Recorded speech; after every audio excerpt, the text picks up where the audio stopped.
নমস্কার, আপনি দেখছেন এবিপি আনন্দ আর আপনার সঙ্গে আমি সুমন। শুরু করছি আমাদের বিশেষ অনুষ্ঠান যুক্তিতর্ক। শুরু করব একটা গল্প দিয়ে, পোল্যান্ডের একটা উপকথা। দুই বন্ধু সরোবরের ধারে মাছ ধরতে গেছে। কিছুক্ষণের মধ্যে দুজনের ছিপেই মস্ত মস্ত দুটো মাছ উঠল।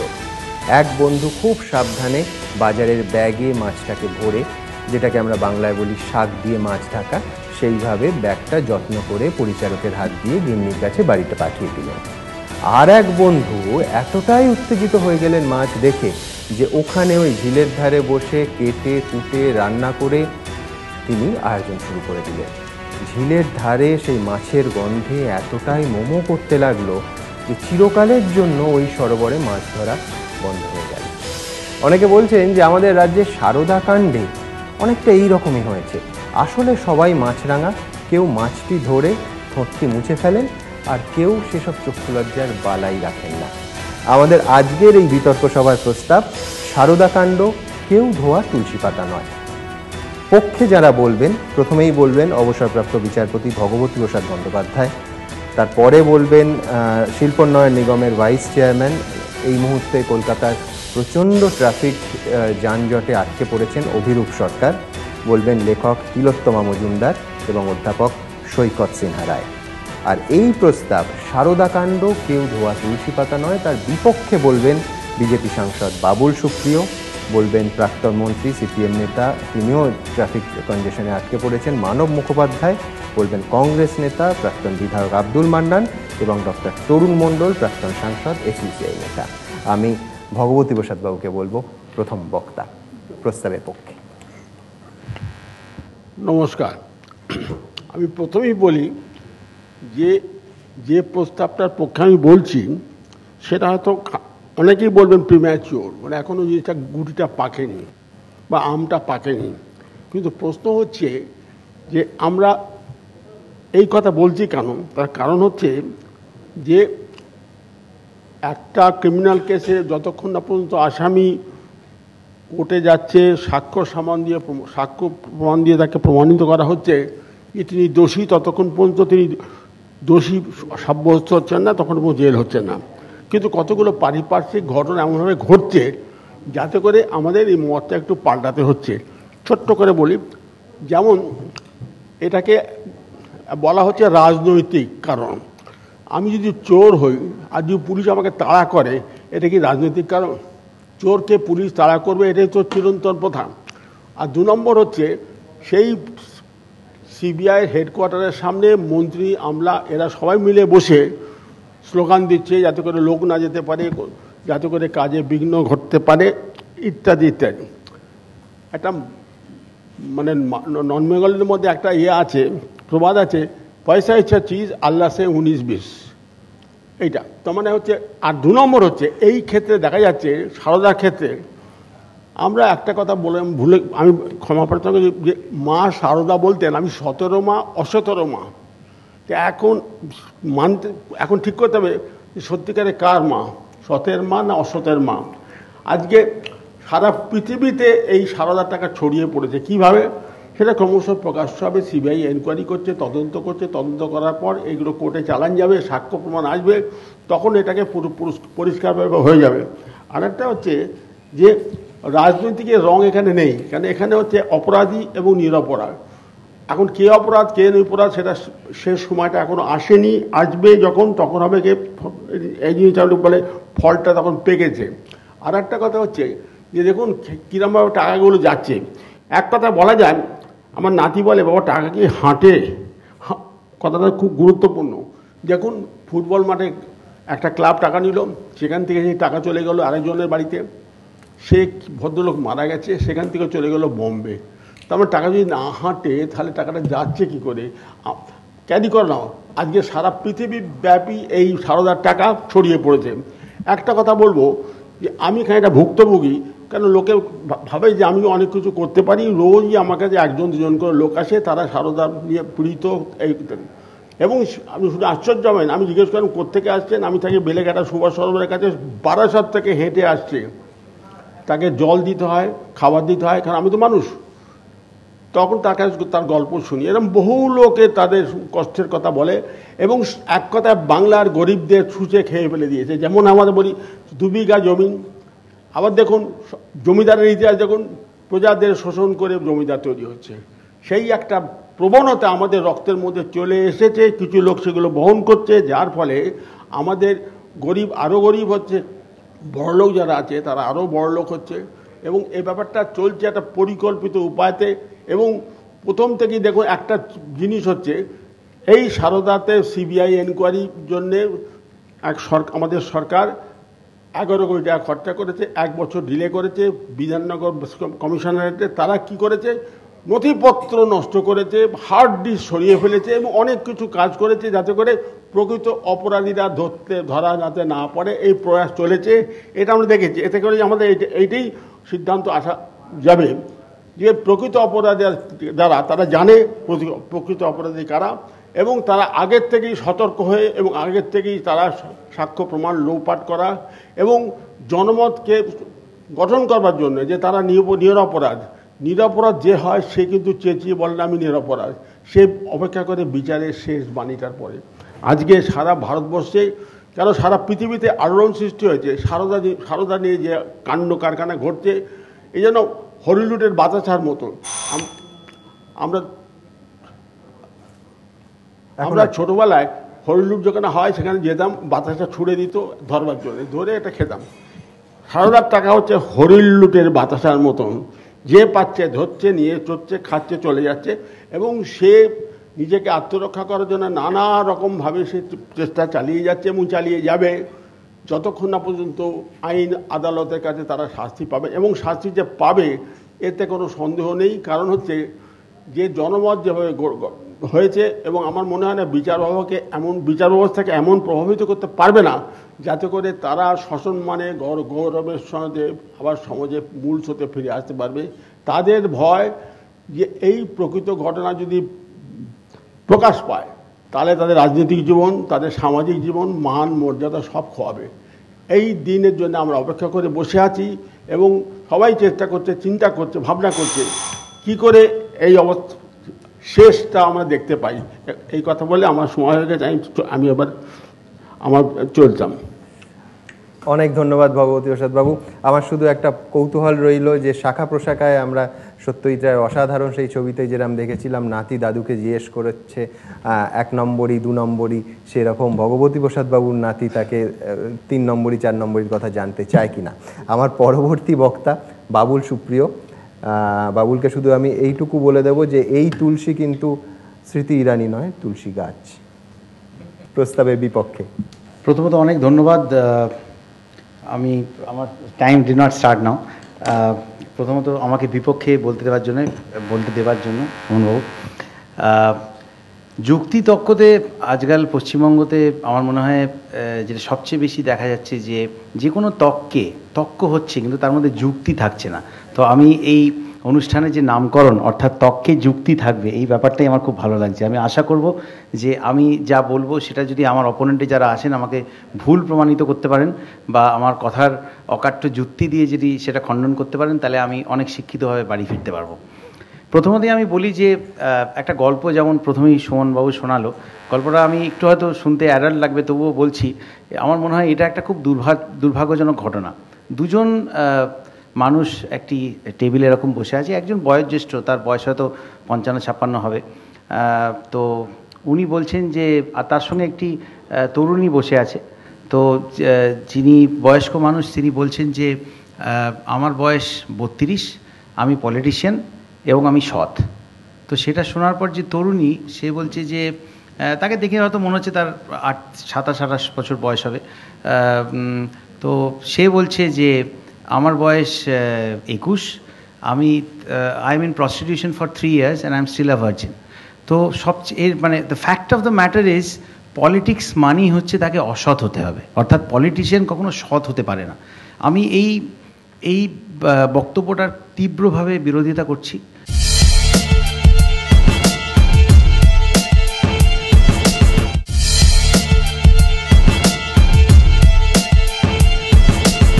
আমার মেয়ের কাছেও পলিটিক্স একটা খারাপ শব্দ, কিন্তু তার মানে কিন্তু পলিটিক্স খারাপ নয়। আমাদের প্রত্যেকটি ইন্ডাস্ট্রিতে, আমি পলিটিশিয়ানদের ফরেই বলবো, প্রত্যেকটি ইন্ডাস্ট্রিতে যদি ভালো কাঠ খারাপ কাঠ থাকতে পারে, ভালো রড খারাপ রড থাকতে পারে, আলাদা আলাদা স্টার যদি এক একটা প্রোডাক্টকে এন্ডোর্স করতে পারে, তাহলে পলিটিক্সেও তেমনি কিছু ভালো কিছু খারাপ মানুষ থাকবে। It is the co existence of the good and the bad. সবাইকে জেনারেলাইজ করে সবাইকে খারাপ বলাটা আমার মনে হয় যে আমাদের একটা অভ্যেসে দাঁড়িয়ে যাচ্ছে।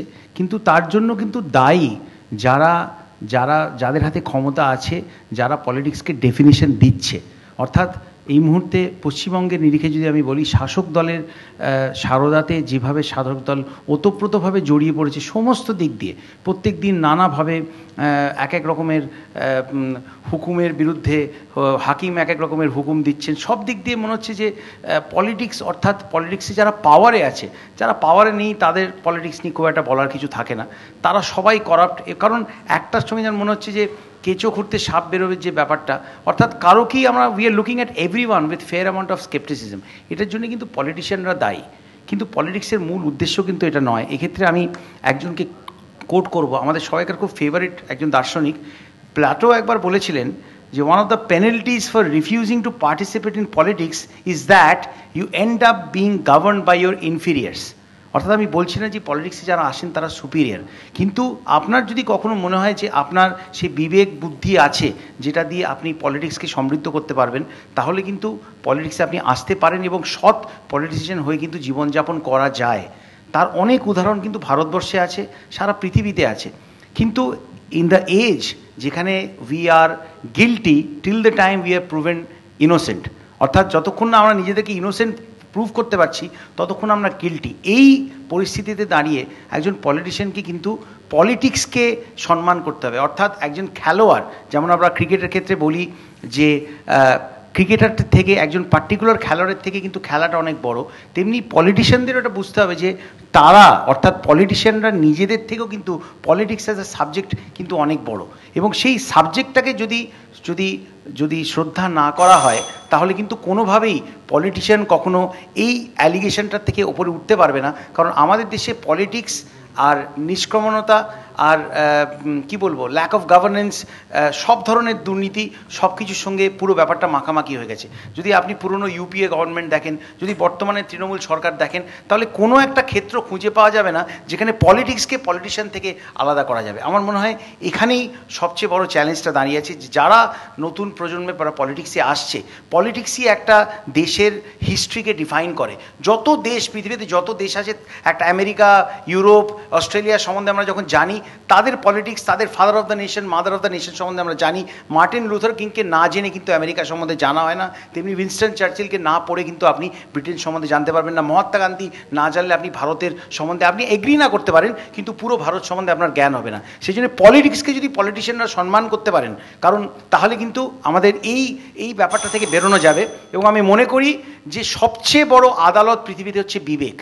আপনাকে যে যা বলছে বলুক, সবাই ধোয়া তুলসী পাতা নয়, এই কথাটা সত্যি নয়। যদি আপনি আপনার বিবেকের কাছে পরিষ্কার থাকেন, যদি জবাব দিতে পারেন, আমার মনে হয় আপনি পরিষ্কার এবং আপনি ধোয়া তুলসী পাতা। Thank you. ধন্যবাদ বাবুল। শুধু বাবুলকে মনে করিয়ে দেবো যে রড আর কাঠ খারাপ হলে বড় জোর কোনো ব্যক্তি বিশেষের বাড়ি দুর্বল হতে পারে, হয়তো ভেঙে নাও পড়তে পারে, কিন্তু রাজনীতিবিদরা যারা দেশ চালাচ্ছেন তারা খারাপ হলে দেশটাই ভেঙে পড়বে।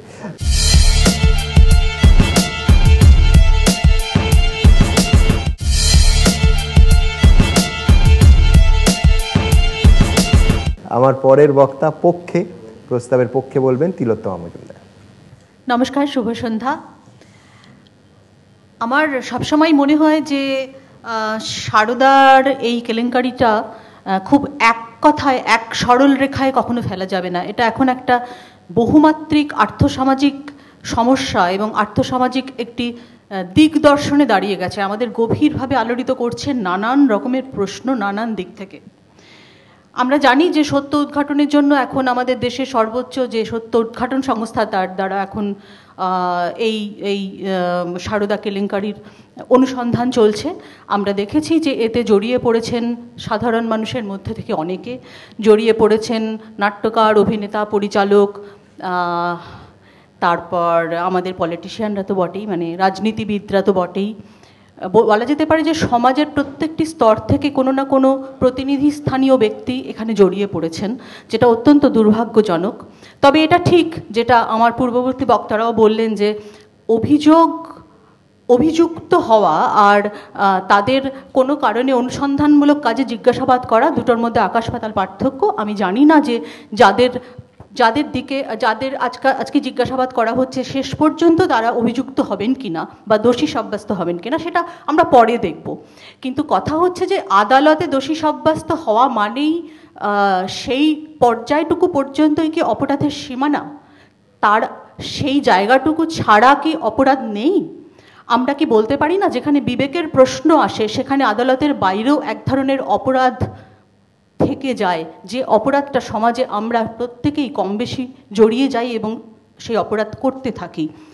আমার মনে হয় যে এখন যে স্তরে সারদা কেলেঙ্কারিটি রয়েছে, অর্থাৎ অনুসন্ধানমূলক স্তর, সেইখান থেকে বেরিয়ে আমাদের উচিত হচ্ছে আলোচনাটাকে এমন জায়গার থেকে দেখা যেখানে আরও গভীরভাবে আরও গূঢ় কারণগুলোকে আমাদের খুঁজে বের করা দরকার। অর্থাৎ কি এবং কেন এই যে এত লক্ষ লক্ষ লোক সারদা কেলেঙ্কারিতে জড়িয়ে পড়লো, তাদের ভীষণ কষ্ট করে রোজগার করা টাকা তারা দিয়ে দিল সারদার মতো একটি চিট ফান্ডে। কেন দিল? তারা কি শুধু লোভে পড়ে দিয়েছিল? কেন তারা লোভে পড়লো? এটা কি শুধুই অশিক্ষা, শুধুই অসচেতনতা, নাকি কেউ তাদের ভয় দেখিয়েছিল যে টাকা না দিলে তোমাদের এই হতে পারে সেই হতে পারে? নাকি এই যে সমস্ত অঞ্চলে এই অ্যাক্টিভিটিগুলো বেশি ছিল, ইনভেস্টমেন্ট বেশি হয়েছে সাধারণ মানুষের, সেই সমস্ত জায়গাতে সেই ব্যক্তিবর্গ এখানে জড়িত ছিলেন যারা হয়তো প্রতিনিধি স্থানীয়, যারা হয়তো আপাত দৃষ্টিতে নির্ভরযোগ্য এবং সাধারণ মানুষ দেখেছে যে আচ্ছা ইনি ওই সংস্থার সঙ্গে জড়িত আছেন, তাহলে আমি এখানে ইনভেস্ট করতে পারি? নাকি এটা হচ্ছে সমস্ত রকম অর্থনৈতিক পরিস্থিতির একটা ব্যর্থতা, যেখান থেকে মানুষ মনে করেছে যে যত তাড়াতাড়ি সম্ভব আমি যেভাবে হোক কিছু টাকা আমি রোজগার করে নিই? এই কারণটা বের করা ভীষণ জরুরি। তার কারণ হচ্ছে সারদার মতো ঘটনা হচ্ছে সমাজে একটা ক্যান্সারের মতো, যেটার কারণটাকে একেবারে গোড়াতেই যদি অনুসন্ধান করে বের করে ফেলা না যায়, তাহলে আজকে যেমন সঞ্চয়িতার ঘটনার থেকে পশ্চিমবঙ্গ শিক্ষা নেয়নি, সেরকম সারদা থেকেও শিক্ষা নেবে না। আজ থেকে 10 বছর পর যখন সারদা নিয়ে আর আলোচনা হবে না, তখন নতুন করে আরও একটা কেলেঙ্কারি হবে। আমরা চাই না যে সেরকম কেলেঙ্কারি আরও হোক। এবং অদ্ভুত ব্যাপার হচ্ছে যে সারদা যখন একটা ভুইফোড় সংস্থার মতো উঠে এলো, যেদিকে তাকাচ্ছি সেদিকে সারদা, সমস্ত জায়গায় তারা বিজ্ঞাপন দিচ্ছে, সমস্ত ক্ষেত্র তারা অধিকার করছে, তারা মিডিয়া হাউসগুলোকে কন্ট্রোল করতে শুরু করলো, বেশ কয়েকটি মিডিয়া হাউসকে তারা কন্ট্রোল করতে শুরু করলো, নিজেরা চালু করলো পত্রপত্রিকা, নানান রকম কোম্পানি। এবং আমরা দেখলাম যে এই যে ভুইফোড় কোম্পানিগুলো উঠে এলো, সেই কোম্পানিগুলো উঠে আসার পেছনে কোনো নিয়ন্ত্রণের চিহ্ন আমরা দেখতে পেলাম না। এই রকম একটা কোম্পানি যখন উঠে আসে, তখন সেই সময়কার সরকার কি করে? তার নিয়ন্ত্রণ কোথায় গেল? আমাদের ভূতপূর্ব সরকারের সময় এটা এসেছিল, সেই নিয়ন্ত্রণ ছিল না। এ যখন তুঙ্গে উঠলো এই কোম্পানির অ্যাক্টিভিটি, তখনও পর্যন্ত কিন্তু আমরা বর্তমান সরকারেরও নিয়ন্ত্রণ এর ওপরে দেখলাম না। কোথায় ছিল যখন এই রকম অ্যাক্টিভিটি চলতে লাগলো? তখন আরবিআই এবং সেবির নিয়ন্ত্রণ।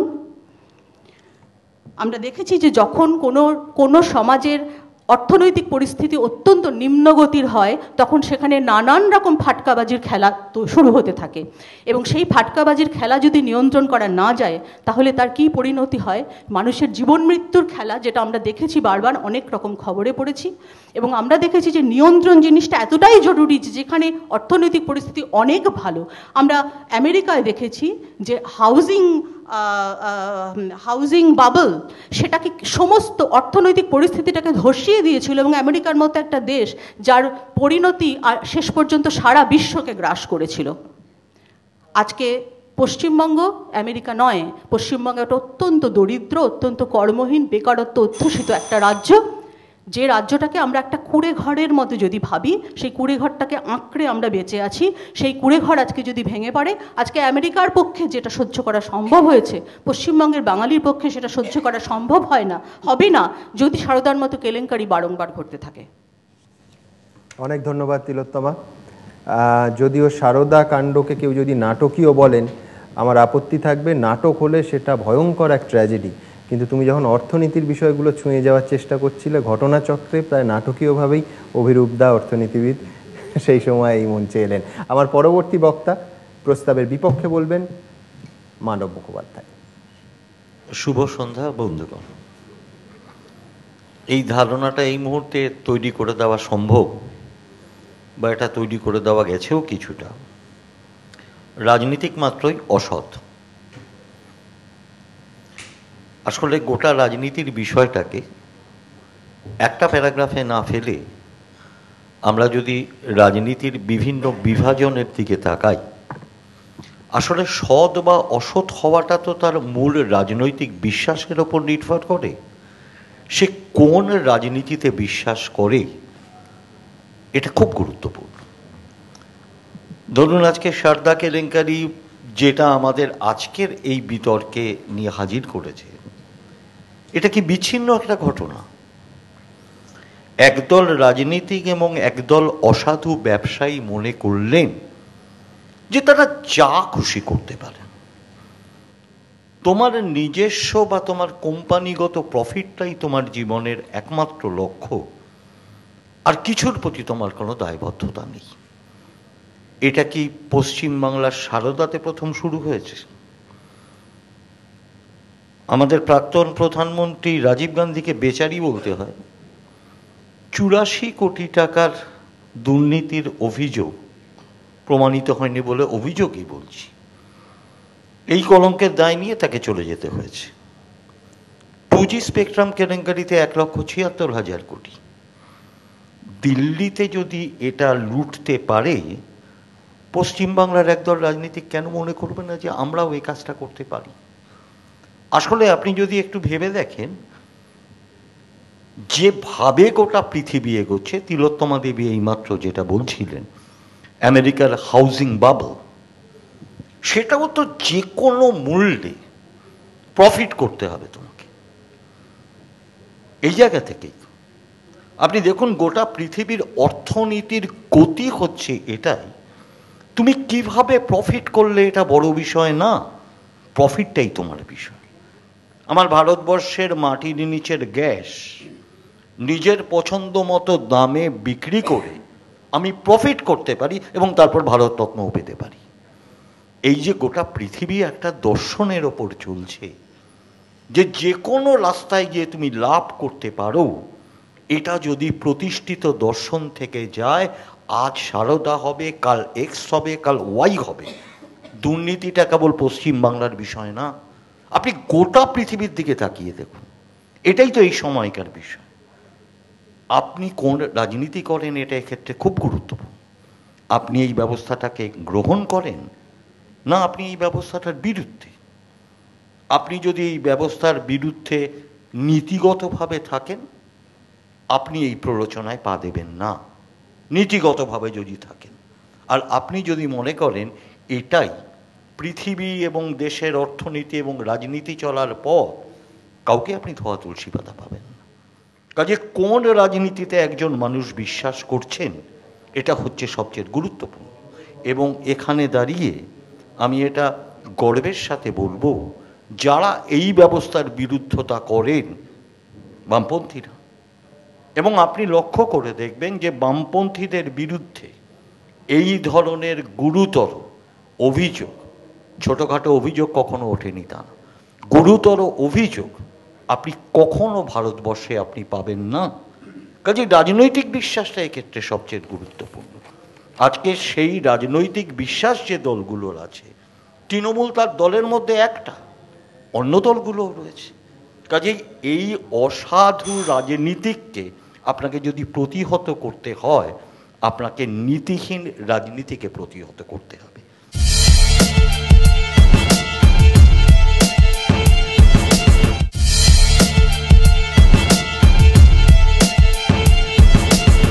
রাজনীতিকরা দেশ চালায়, বাকি যারা আছেন তারা ধোয়া তুলসী পাতা।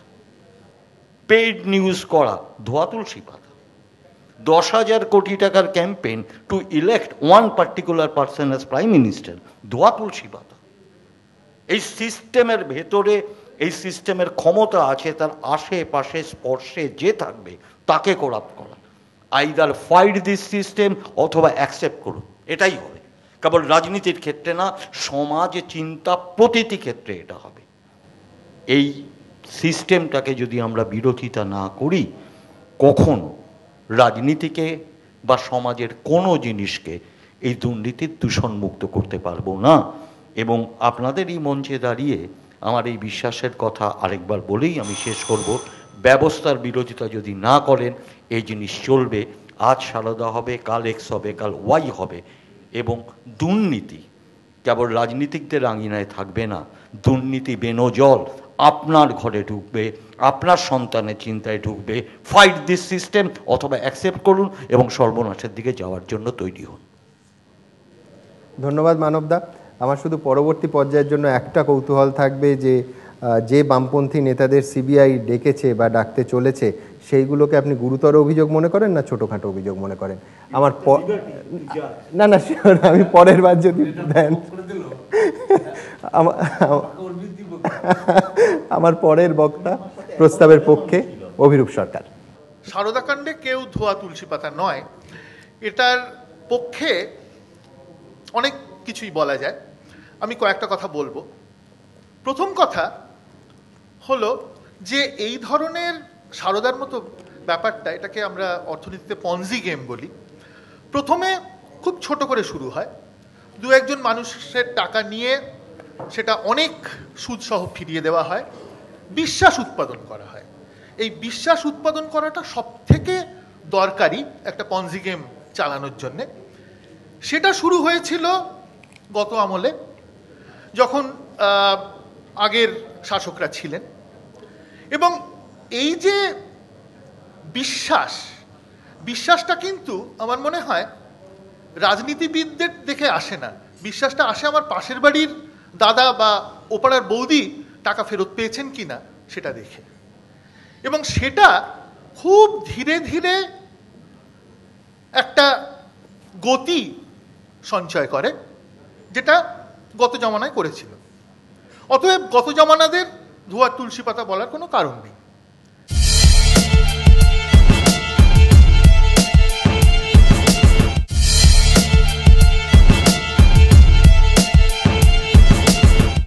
এরপর এই জমানায় আসি। এই জমানায় অবশ্যই এটা আরো বড় আকার ধারণ করেছে এবং সেই ব্যাপারে নিশ্চয়ই দায়ী করতে হবে বর্তমানে যারা শাসন ব্যবস্থায় আছেন। কিন্তু একটা কথা বলবো, যে একটা অসুখ যখন ঢুকে যায় শরীরে, তারপর কিন্তু সে তার নিজের নিয়মেই বড় হয়। পনজিও একদম সেই রকম একটা অসুখ। একবার বিশ্বাসটা তৈরি হয়ে গেলে নিজের থেকেই মানুষ আরো বেশি বিশ্বাস করে ঠকতে শুরু করেন, জিনিসটা বুদবুদটা বাড়তে থাকে, তারপর আপন নিয়মই একসময় ফেটে যায়। সেক্ষেত্রে নিশ্চয়ই শুরু হওয়াটা মারাত্মক, বড় হওয়াটাও মারাত্মক। আমি সেই অর্থে বলবো কেউই ধোয়া তুলসী পাতা নয়। কিন্তু এছাড়াও যেটা তিলোত্তমা একটু আগে বলছিলেন, সেটাকে আরেকটু বাড়িয়ে নিয়ে বলবো যে যারা নীতি নির্ধারক সেন্ট্রাল গভর্নমেন্টে, কেন্দ্রে, তাদের দায় আছে বই কি। তাদের প্রথম দায় হচ্ছে এই যে সারদার মতো একটা সংস্থা, তাকে সেবি নিয়ন্ত্রণ করবে, নাকি রেজিস্ট্রার অফ কোম্পানিজ নিয়ন্ত্রণ করবে, নাকি আরবিআই নিয়ন্ত্রণ করবে, এ ব্যাপারে একটা বিরাট আইনের ফাঁক রয়ে গেছিল। এবং সেই আইনের ফাঁক দিয়ে জিনিসটা এতটা বড় হতে পেরেছিল। অতএব আইন যারা বানিয়েছেন তাদের দায় নিতে হবে। একই সঙ্গে মানুষ কেন টাকা রাখলো? কারণ গ্রামে ব্যাংক ব্যবস্থা পৌঁছয়নি। বিশেষ করে পূর্বাঞ্চলে এই ধরনের সারদার মতো সংস্থা এত গজিয়ে উঠেছে, তার কারণ পূর্বাঞ্চলে যাকে বলে ফিনান্সিয়াল ইনক্লুশন সব থেকে কম। তার ফলে গ্রামের মানুষ তারা কোথায় টাকা রাখবেন? তাদের হাতের কাছে যেটা পাবেন তাতেই টাকা রাখবেন। অতএব ফিনান্সিয়াল ইনক্লুশন যারা করতে পারেননি, যারা ব্যাংককে বলেছেন যে তোমরা প্রফিট করো তাহলেই হবে, কিন্তু তাদের যে একটা নৈতিক দায়িত্ব আছে, ব্যাংকের যে একটা সামাজিক দায়িত্ব আছে, সেটা যারা ভুলিয়ে দিয়েছেন কেন্দ্রে, তাদেরও নিশ্চয়ই দায়িত্ব আছে। তাছাড়া ব্যাংক ছাড়াও পোস্ট অফিস ছিল। পোস্ট অফিস একেবারে গ্রামের ভেতরে পৌঁছে গিয়েছে। অসংখ্য মানুষ পোস্ট অফিসে টাকা রাখতেন, কিন্তু একটা নিয়ম করা হলো। নিয়ম করে পোস্ট অফিসের যে সুদের হারটা কমিয়ে দেওয়া হলো। একই সঙ্গে যেসব এজেন্ট ছিলেন পোস্ট অফিসে তাদের যে কমিশন সেটাকেও কমিয়ে দেওয়া হলো। তার ফলে পোস্ট অফিসে টাকা রাখাটা ইদানিং আবার বেড়েছে, সারদার ভয়ে হয়তো কিছুটা, কিন্তু পোস্ট অফিসে টাকা রাখাটা ভীষণ আনঅ্যাট্রাক্টিভ হয়ে গেল। তার ফলে মানুষ বাধ্য হয়ে এই ধরনের সংস্থায় টাকা রাখতে শুরু করলেন। অর্থাৎ আচ্ছা, পোস্ট অফিসটা কেন আনঅ্যাট্রাক্টিভ করা হলো? কারণ কেন্দ্রীয় সরকার ধার নিতে চায় না। ধার নিলে কি হবে? সুদ বাড়বে। যদি কেন্দ্রীয় সরকার বেশি ধার নেয় তাহলে বাজারে সুদের হার বেড়ে যাবে, তার ফলে প্রাইভেট ইন্ডাস্ট্রির ক্ষতি হবে। আমি গ্লোবালাইজেশনের বিপক্ষে নই, প্রাইভেট ইন্ডাস্ট্রির আদৌ বিপক্ষে নই, কিন্তু সামাজিক যে দায়িত্ব সেটা যদি সরকার ভুলে যায়, সে কেন্দ্রেই থাকুক রাজ্যেই থাকুক, তাহলে বলতেই হবে যে সে তার দায়িত্ব পালন করছে না। অতএব এক্ষেত্রে আমি বলবো, এই কাণ্ডে যেখানে হাজার হাজার গরিব মানুষ, লক্ষ লক্ষ গরিব মানুষ ক্ষতিগ্রস্ত হয়েছেন, সবারই সমান দায় আছে। নমস্কার। ধন্যবাদ অভিরূপদা। প্রথম রাউন্ডের জন্য অভিরূপদা খুব স্পষ্ট করেই বললেন যে সবাই দায়ী এবং এই সরকারকেও দায়ী করতে হবে। শুধু একটা কথার উত্তর আমি পরের বার পেতে চাইবো, সেটা হচ্ছে যে রাজনৈতিক নেতাদের মানুষ বিশ্বাস করে ভোট দেন তাদের বিশ্বাস করে টাকা রাখবেন না, সেটা কি খুব একটা বিশ্বাসযোগ্য হবে? আমি উত্তর পরের রাউন্ডে পেতে চাইবো। আমার পরবর্তী বক্তা প্রস্তাবের বিপক্ষে বলবেন আব্দুল মান্নান। আমি প্রথমে এবিপি আনন্দকে ধন্যবাদ জানাবো, তারা এরকম একটি ইস্যু, বার্নিং ইস্যু আছে, সেটা নিয়ে এরকম একটা বিতর্ক সভার আয়োজন করেছেন। তো আমি প্রথমে এই ক্যাপশনটারই বিরোধী, কারণ শারদাকাণ্ড কেউ ধোয়া তুলসী পাতা নয়। তার মানে এখানে আমরা যারা আছি তারা নয়, বাইরেও যারা আছেন সবাই ধোয়া তুলসী পাতা নয়, এটাই উনি যদি বোঝাতে চান, স্বাভাবিক কারণে এখানে যারা আছেন তারাও প্রতিবাদ করবেন, যারা পক্ষে বিপক্ষে আছেন সবাই প্রতিবাদ করবেন। তো যাই হোক, আমি এই ক্যাপশনটারই বিরোধী বক্তব্য রাখতে গিয়ে আমার কয়েকটা কথা বলবো। যদিও বিপক্ষে বলতে গিয়ে বন্ধুবর মানব মুখার্জি কতগুলো প্রসঙ্গ টেনে এনেছেন, সেটা উল্লেখ না করলে সত্যকে অস্বীকার করা হয়। উনি বললেন রাজীব গান্ধী নাম নিয়ে এলেন অকারণে, উনি 2G স্পেকট্রাম নিয়ে এলেন, তারা যদি ওখানে চুরি করতে পারে এখানে করতে পারবে। কোনো চুরি কোথায় কী হয়েছে না হচ্ছে কোনো প্রমাণ আজ পর্যন্ত হয়নি। একজন মন্ত্রীকেও জেলে পোড়া হয়েছিল অভিযোগে, এখনও তার প্রমাণ হয়নি। তা উনি যেটা সাফাই গিয়ে ফেললেন যে লেফট ফ্রন্টে আমলে কোনো কিছু হয়নি। আমার দীর্ঘ রাজনৈতিক জীবনের বেশিরভাগ সময়টা লেফট ফ্রন্টে কাটিয়েছি। EM বাইপাস কেলেঙ্কারি, মাটিকাটা কেলেঙ্কারি কথা, সেই তদন্ত কমিশনের রিপোর্ট আজও বেরোলো না। এরকম অনেক কিছু আছে, আলিপুর ট্রেজারি কেলেঙ্কারি, PL অ্যাকাউন্ট, কোটি কোটি টাকা তছরূপ হয়েছে, এগুলোকে উনি অস্বীকার করতে পারেন না। সঞ্চয়তা, তারপরে বলছি কিট কেলেঙ্কারি, এরকম অনেক কিছু কেলেঙ্কারিগুলো হয়েছে। রশিদ খানের ডায়েরি, আমি কত বলবো, এরকম অনেক কিছু আছে। কিন্তু উনিগুলো তারপরে বলে গেলেন লেফট জামানায় কিছু হয়নি, উনি নিজেকে সাফাই গাছ দিলেন, নিজের সরকারকে সাফাই দেওয়ার চেষ্টা করলেন। আমি শুধু একটা কথা বলি, সঞ্চয়িতার উৎপত্তি কখন হয়েছিল, সঞ্চয়িতার রেজাল্ট কি হয়েছিল। তা একটা মানুষ একটা অভিজ্ঞতা থেকে শিক্ষা নেয়, একটা অপরাধ যদি করে ফেলে, অনিচ্ছাকৃত অপরাধ যদি করে ফেলে, সে অনিচ্ছাকৃত অপরাধ থেকে শিক্ষা নিয়ে আগামী দিনে তারা সঠিক পথে যায়। তাহলে কি করে এই পঞ্জি স্কিমের এই সমস্ত চিটফান্ডগুলো জন্ম নিল তাদের আমলে? কেন তারা সেদিন সঞ্চয়িতার শিক্ষা নিয়ে এগুলো বন্ধ করতে গেলেন না? তো অপরাধ থেকে তারাও কিন্তু আজকে রেহাই পাবে না। হ্যাঁ, একটা চুরি করতে করতে এমন একটা জায়গাতে বাটপাড়িতে চলে এসছে, আজকে তাটা এই সরকার সেটাকে আরও বেশি ফ্লারিশ করেছে। এবং আগে মিডিয়া এত স্ট্রং ছিল না, সংবাদ মাধ্যম এত স্ট্রং ছিল না বলে মানুষ অনেক কিছু জানতে পারতো না, যেটা লেফট ফ্রন্ট যে সুযোগটা পেয়ে তাদের অপরাধগুলো চাপা দিতে পেরেছে। আজকে সংবাদপত্র অনেক স্ট্রং, সমস্ত খবর 1 সেকেন্ডের মধ্যে সারা পৃথিবীর মানুষ জানতে পেরে যায়। মানুষ কখন এটা বিশ্বাস করলেন? যখন দেখছে যে লক্ষ লক্ষ মানুষ প্রতারিত হইতে তারা যখন আর্তনাদ করছেন, সংবাদপত্রে যখন সেই রিপোর্টগুলো বেরিয়ে গেল। সঞ্চয়িতার কটা খবর সংবাদপত্রে বেরিয়েছিল, ইলেকট্রনিক মিডিয়া তখন ছিল না। আজকে যখন বেরিয়ে গেল তখন মানুষ যারা ওই চিট ফান্ডে, পঞ্জি স্কিমের এই ফান্ডগুলোতে টাকা রাখেননি, তারাও তখন ওই সমস্ত অসহায় মানুষের পাশে এসে দাঁড়াতে আরম্ভ করলেন। কোর্টে গিয়ে বললেন যে বিচার করতে হবে। আমি নিজে গেছিলাম, বিচার চাই। কারণ রাজ্য সরকার দেখা গেল কি করলো, যারা অপরাধী তাদের আড়াল করার চেষ্টা করলো। রাজ্য সরকার যারা টাকা লুট করেছে তাদের সাহায্য করতে চলে গেল, লুণ্ঠিত মানুষকে বোকা বানাবার জন্য তাদের সাহায্যের নামে করে প্রহসন তৈরি করলো। তখন দেখা গেল সুপ্রিম কোর্ট ছাড়া কোনো গতি নেই, সারা ভারতবর্ষের বিভিন্ন রাজ্য হয়েছে। সমস্ত রাজনৈতিক দলেরই কেউ না কেউ জড়িত আছেন, কিন্তু সেই রাজনৈতিক দল তাদের দায়িত্ব নেননি। রাজনৈতিক দল বলেছেন কেউ যদি করে থাকে আমরা তার বিরুদ্ধে শাস্তিমূলক ব্যবস্থা নেব, কিন্তু একমাত্র পশ্চিমবাংলার শাসক দলকে দেখলাম তারা বললেন যে না, আমার কেউ চোর নয়, অমুক চোর নয়, তমুক চোর নয়। এইভাবে বিভিন্ন জায়গায় যখন তারা বলতে আরম্ভ করলেন তখনই মানুষের মধ্যে একটা বদ্ধমূল ধারণা হয়ে গেল।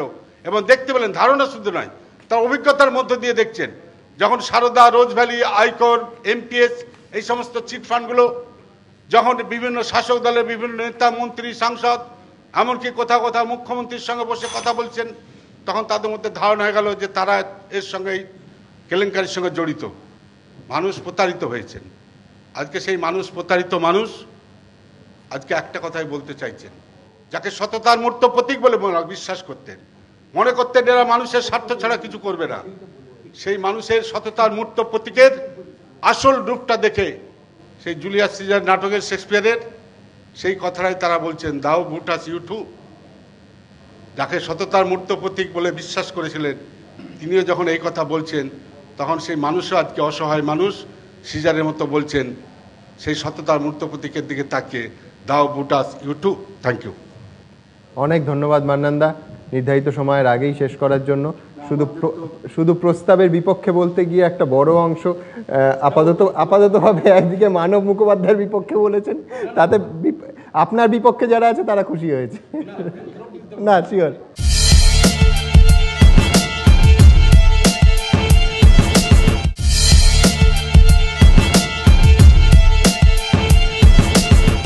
আমার পরবর্তী বক্তা সৈকত সিনহা রায়, নিশ্চয়ই। ঠিক, শুভ সন্ধ্যা। এবিপি আনন্দে আসতে পেরে নিজেকে ধন্য মনে করছি। একটা ছোট্ট গল্প দিয়ে আমার এটা শুরু করছি। আমি বর্ধমানের ছেলে। আমাদের বাড়িতে খুব অসহায় দরিদ্র একজন মানুষ কাজ করতেন, বিরজাদি। পূর্ববঙ্গ থেকে এসেছিলেন, 8টি সন্তানের জননী, অকাল বিধবা। খুব কষ্টে লোকের বাড়ি কাজ করে তিনি তার সন্তানদের বড় করেছেন। কিছুদিন আগে হঠাৎ বিরজাদি কলকাতায় আমার মার সঙ্গে দেখা করতে আসেন। এসে বলেন, দিদিমণি আমি সমস্ত খুইয়াছি। মা বলছে, কি খোয়ালে? সারা জীবনের সঞ্চয় 10,000 টাকা সারদায় রেখেছিলাম, চলে গেছে। কেন চলে গেল? কে তোমাকে সারদায় টাকা রাখতে বলেছিল? তুমি তো আমাদের একবারও জিজ্ঞাসা করো, তুমি তো আগে পোস্ট অফিসে টাকা রাখতে। না, আমাকে একজন বোঝাইল। কে তোমাকে বোঝালো? ওই একজন পার্টির দাদা। এইখানেই আমার গল্পের সমাপ্তি, আমার ব্যাখ্যার শুরু। আমরা সবাই জানি সারদা কাণ্ডে প্রচুর টাকা নয় ছয় হয়েছে। প্রচুর গরিব মানুষ, অসংখ্য গরিব মানুষ তার সারা জীবনের সঞ্চয় খুইয়েছেন। কেন খুইয়েছেন তার উৎস সন্ধানে আমরা চেষ্টা করব। এই উৎস সন্ধানে আসলে দেখতে গিয়ে আমরা দেখব, আমার যেটা মনে হয়, মানুষ হিসেবে আমার যেটা মনে হয়, আমরা না গুরুবাদের দেশ। গুরু গীতা বলে একটি আছে, তার 20 নম্বর শ্লোকে গুরু গীতায় বলা হচ্ছে, গু শব্দশ্চান্ধকার সাদ্রু শব্দস্তন নিরোধক অন্ধকার নিরোধিত্বাৎ গুরুরিত্য বিধীয়তে। গুরু অন্ধকার থেকে আলোর দিকে নিয়ে যাবেন। এই গুরুবাদ, যখন ধর্মের গুরুবাদ হয় তখন এক রূপ নেয়, যখন রাজনৈতিক গুরুবাদ হয় তখন কিন্তু আরেকটা রূপ নেয়। আর দুটো যদি একসঙ্গে হয় তাহলে রাজ্যটক। সেইখানে এই রাজ্যটকের জায়গায় তার একটা বিবর্তন ঘটেছে আমাদের দেশে। যখন আমরা তার বিবর্তন দেখি, গুরুবাদ থেকে যখন বিবর্তন হয়, আমাদের অঙ্গরাজ্যে পশ্চিমবঙ্গে বা পূর্ব ভারতে, তখন দেখি সেই দাদা ভাইয়ের সম্পর্ক। অভিরূপদা একটু আগে যে বললেন পাশের বাড়ির দাদা বা বৌদি, সেখান থেকে সেই দাদার থ্রু দিয়ে আমার বিশ্বাসযোগ্যতা। দাদা এসে বলছেন যে তুমি পয়সা রাখো, তুমি লাভবান হবে, আমিও লাভবান হব, এবং যারা পয়সা আগে রেখেছেন তারা সব পয়সা আস্তে আস্তে ফেরত পেতে শুরু করেছেন। এইখানেই বিশ্বাসযোগ্যতার শুরু। কিন্তু এইখানেই কি তার শেষ? যারা পয়সা দিতে চাননি, বিধবা বিরোজাদির মতন যারা পয়সা দিতে চাননি, তাদের কিন্তু অনেক সময় দাদাগিরি দেখানো হয়েছে। তাহলে বিবর্তনটা কোথা থেকে হচ্ছে? গুরুবাদ থেকে দাদাবাদ, দাদাবাদ থেকে দাদাগিরি। এবং এই একটা পেট্রন ক্লায়েন্ট রিলেশনশিপ। আমি তোমার পৃষ্ঠপোষক, তুমি আমার ক্লায়েন্ট, আমাকে তুমি বিশ্বাস করো, তুমি টাকা রাখো, আমি। এবং অভিরূপদা কিছুদিন আগে একটা খুব অপূর্ব একাডেমিক আর্টিকেল IIM কলকাতায় প্রেজেন্ট করেছিলেন, আমি সেটা শুনতে গেছিলাম। সেইখানে এই পেট্রন ক্লায়েন্ট রিলেশনশিপের কথা বলেছে।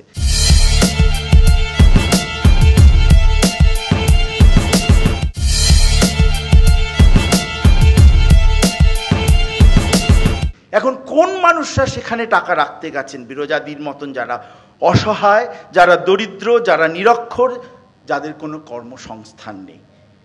সেই জায়গায় দাঁড়িয়ে কি হয়েছে? যারা রাজনৈতিকভাবে বিস্তার করতে চেয়েছেন, যারা রাজনৈতিকভাবে কোথাও ছিলেন না, আসতে চেয়েছেন, যারা কোথাও কোনোদিন থাকেননি, প্রবেশ নিতে চেয়েছেন, সবাই কিন্তু ইকুয়ালি দোষী। আপনি দেখবেন যে একটু ডিটেলসে যদি দেখেন, কোনো একটি দল নয়, প্রত্যেকটি দল যে জায়গায় পাওয়ারফুল, যার যেখানে বিস্তার রয়েছে, সে সেখানে ছোট আকারেও হলেও দোষী রয়েছে। সে বিশ্বাসযোগ্যতা অর্জন করার চেষ্টা করেছে, মানুষকে ঠকানো এবং উপরন্তু মানুষকে ঠকানোর চেষ্টা করেছে। তাহলে কি আমরা বলবো না সারদাকাণ্ডে কেউ ধোয়া তুলসী পাতা নয়, সারদাকাণ্ডে সবাই দোষী? এবং এইখানে যদি আমরা বলি যে আমি দোষী নই, উনি দোষী, উনি দোষী নয়, আমি দোষী, একে অপরের দিকে কাদা ছোড়াছুড়ি করি, যারা রাজনৈতিক, একটু আগেই শুনছিলেন রাজনীতিবিদরা কাদা ছোড়াছুড়ি করছেন, তাদের একটা কথাই বলার, যে এই তুলসী পাতা ধুতে কিন্তু কত জল লাগবে কেউ জানে না। ধন্যবাদ। ধন্যবাদ সৈকত বাবু। গুরুবাদ থেকে দাদাবাদ, দাদাবাদ থেকে দিদিবাদ কিনা আপনি বলেননি। আমার পরবর্তী বক্তা ডক্টর তরুণ মণ্ডল প্রস্তাবের বিপক্ষে বলবেন। ধন্যবাদ এবিপি আনন্দকে এবং আজকের বিশিষ্ট যারা অংশগ্রহণ করছেন বিতর্কে এবং যারা উপস্থিত আছেন এই সন্ধ্যায়। আমার মনে হয় বিতর্কে আমি বিপক্ষে বললেও আমার সঙ্গে অন্য সকলেই একমত হবেন, এক পক্ষে থাকবেন যে সারদার প্রতারণার ফান্ডের জন্য যারা বঞ্চিত হয়েছেন, লক্ষ লক্ষ মানুষ এবং হাজার হাজার কোটি টাকা, তাদের টাকা সুদসহ ফেরত দেওয়া এবং যারাই দোষী সাব্যস্ত হন না কেন তাদের দৃষ্টান্তমূলক শাস্তি দেওয়া, সে বিষয়ে নিশ্চয়ই সকলে একমত হবেন এবং আমরা সকলেই সেজন্য যাতে চেষ্টা করতে পারি চেষ্টা করবেন। আমার মনে হয় সুমনবাবু যে টপিকস আজকে দিয়েছেন যে ধোয়া তুলসী পাতা কেউ নয়, আমার মনে হয় এই উদ্দেশ্যেই তিনি বলতে চেয়েছেন যে যারা বিশেষ বিশেষ রাজনৈতিক দল ক্ষমতায় এবং ক্ষমতার অলিন্দে সবসময় থেকেছেন, থাকার চেষ্টা করেন এবং যেন তেন প্রকারেণও ক্ষমতায় থাকতে হবে এটা মনে করেন, তাদের উদ্দেশ্য করেই এটা বলা হয়েছে। মাছরাঙা কিন্তু সব পাখি নয়, এর বাইরেও অনেক পাখি আছে। আমাদের দল সম্বন্ধে, আমাদের কোনো নেতা সম্বন্ধে আমি খুব স্পষ্ট করে জোরের সঙ্গে বলতে পারি, কেউ কথা বলতে পারবেন না। তার প্রথম এবং প্রধান কারণ, আমরা কখনোই কোনো বড় ব্যবসাদার শিল্পপতিদের কাছ থেকে টাকা পয়সা নিই না। আমি সংসদেও একটি আলোচনায় পরিষ্কার করে বলেছিলাম যে আজকে সমস্ত দল ঘোষণা করুক যে কোনো শিল্পপতি, পুঁজিপতি তাদের কাছ থেকে কোনো দল, রাজনৈতিক দল টাকা নেবে না। সবাই কিন্তু চুপ ছিলেন। আমরা বাড়ি বাড়ি গিয়ে রাস্তায় দাঁড়িয়ে টাকা পয়সা কালেকশন করে দল চালাই এবং আমাদের কোনো এমএলএ, কোনো এমপি, আমার সম্বন্ধে আপনারা জানেন, কেউ এই অভিযোগ তুলতে পারেনি, তুলতে পারবেন না। বলতে পারেন যে সরকারে থাকলে হয়তো অন্যরকম হবে। আপনার মনে থাকতে পারে যে 1967 এবং 69 সালে দুটি যুক্ত ফ্রন্টে আমাদের নেতারা মন্ত্রী পর্যন্ত ছিলেন। রেকর্ডে দেখা যাবে পশ্চিমবঙ্গ বিধানসভায় তাদের খরচ ব্যক্তিগত এবং অন্যান্য সব থেকে কম ছিল। প্রশ্ন হচ্ছে, এই সমস্ত ঘটনা ঘটেছে রাজ্য এবং কেন্দ্রের সরকারি দলগুলোর সামনে, কেউ এই দায় অস্বীকার করতে পারবেন না, দলগুলো অস্বীকার করতে পারবেন না, আমলারা, অনেক বিচারক, পুলিশ তারা অস্বীকার করতে পারবেন না। আজকে যদি কেউ কোনো নেতা বলেন আমরা জানতাম না, সেই জন্য আমরা সারদা বা এই ধরনের পঞ্জি ফান্ড যারা চালায় তাদের কোনো প্রোডাক্টকে আমরা প্রমোট করতে গিয়েছিলাম, সেটা একটা শিশুসুলভ কথা হবে, এ কথাই কেউ বিশ্বাস করবেন না। আসল কথাটা হচ্ছে যে আজকের দিনের এই যে ব্যবস্থাটা চলছে, যেটাকে আমরা পুঁজিবাদী ব্যবস্থা বলি, এটাই হচ্ছে দুর্নীতিগ্রস্ত এবং প্রতারণামূলক। আজকে এই অর্থনৈতিক ব্যবস্থার উপর দাঁড়িয়ে যে রাজনৈতিক ব্যবস্থা এবং আজকে যে পার্লামেন্টারি ব্যবস্থা, এখানকার যে আমলাকুল, এখানকার যে মিলিটারি, যে বিচার ব্যবস্থা, রন্ধ্রে রন্ধ্রে দুর্নীতি। আজকে এই সমাজ ব্যবস্থাকে যেই টিকিয়ে রাখতে চাইবেন সেই দল আজকে দুর্নীতির সঙ্গে সহবাস করতে বাধ্য। আজকে তৃণমূল কংগ্রেস পশ্চিমবাংলায় একটি আঞ্চলিক পুঁজিপতি দলের সমর্থক হিসেবে তাদেরও নেতা নেত্রী মন্ত্রীদের উপরে আজ সেই জন্যই অঙ্গুলি সংকেত হতে বাধ্য। কিন্তু আমি বলবো, অন্য যারা বিপক্ষে বসে আছেন বা অন্য রাজনৈতিক দল, তাদের উল্লসিত হওয়ার কারণ নেই, তাদের সততা স্বচ্ছতা দেখানোর জায়গা নেই। কংগ্রেস সম্বন্ধে যত সততার পক্ষে কথা বলা যায় ততই হচ্ছে ডেঞ্জারাস।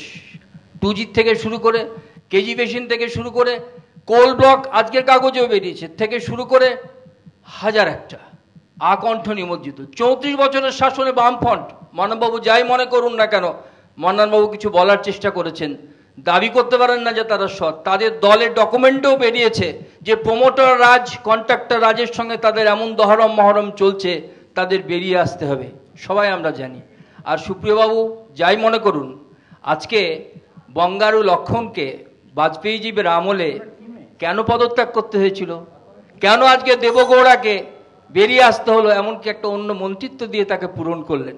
আজকে আমাদের ইয়েদরপ্পা খনি মাফিয়াদের সঙ্গে থাকার জন্য মুখ্যমন্ত্রিত্ব হারিয়েছেন।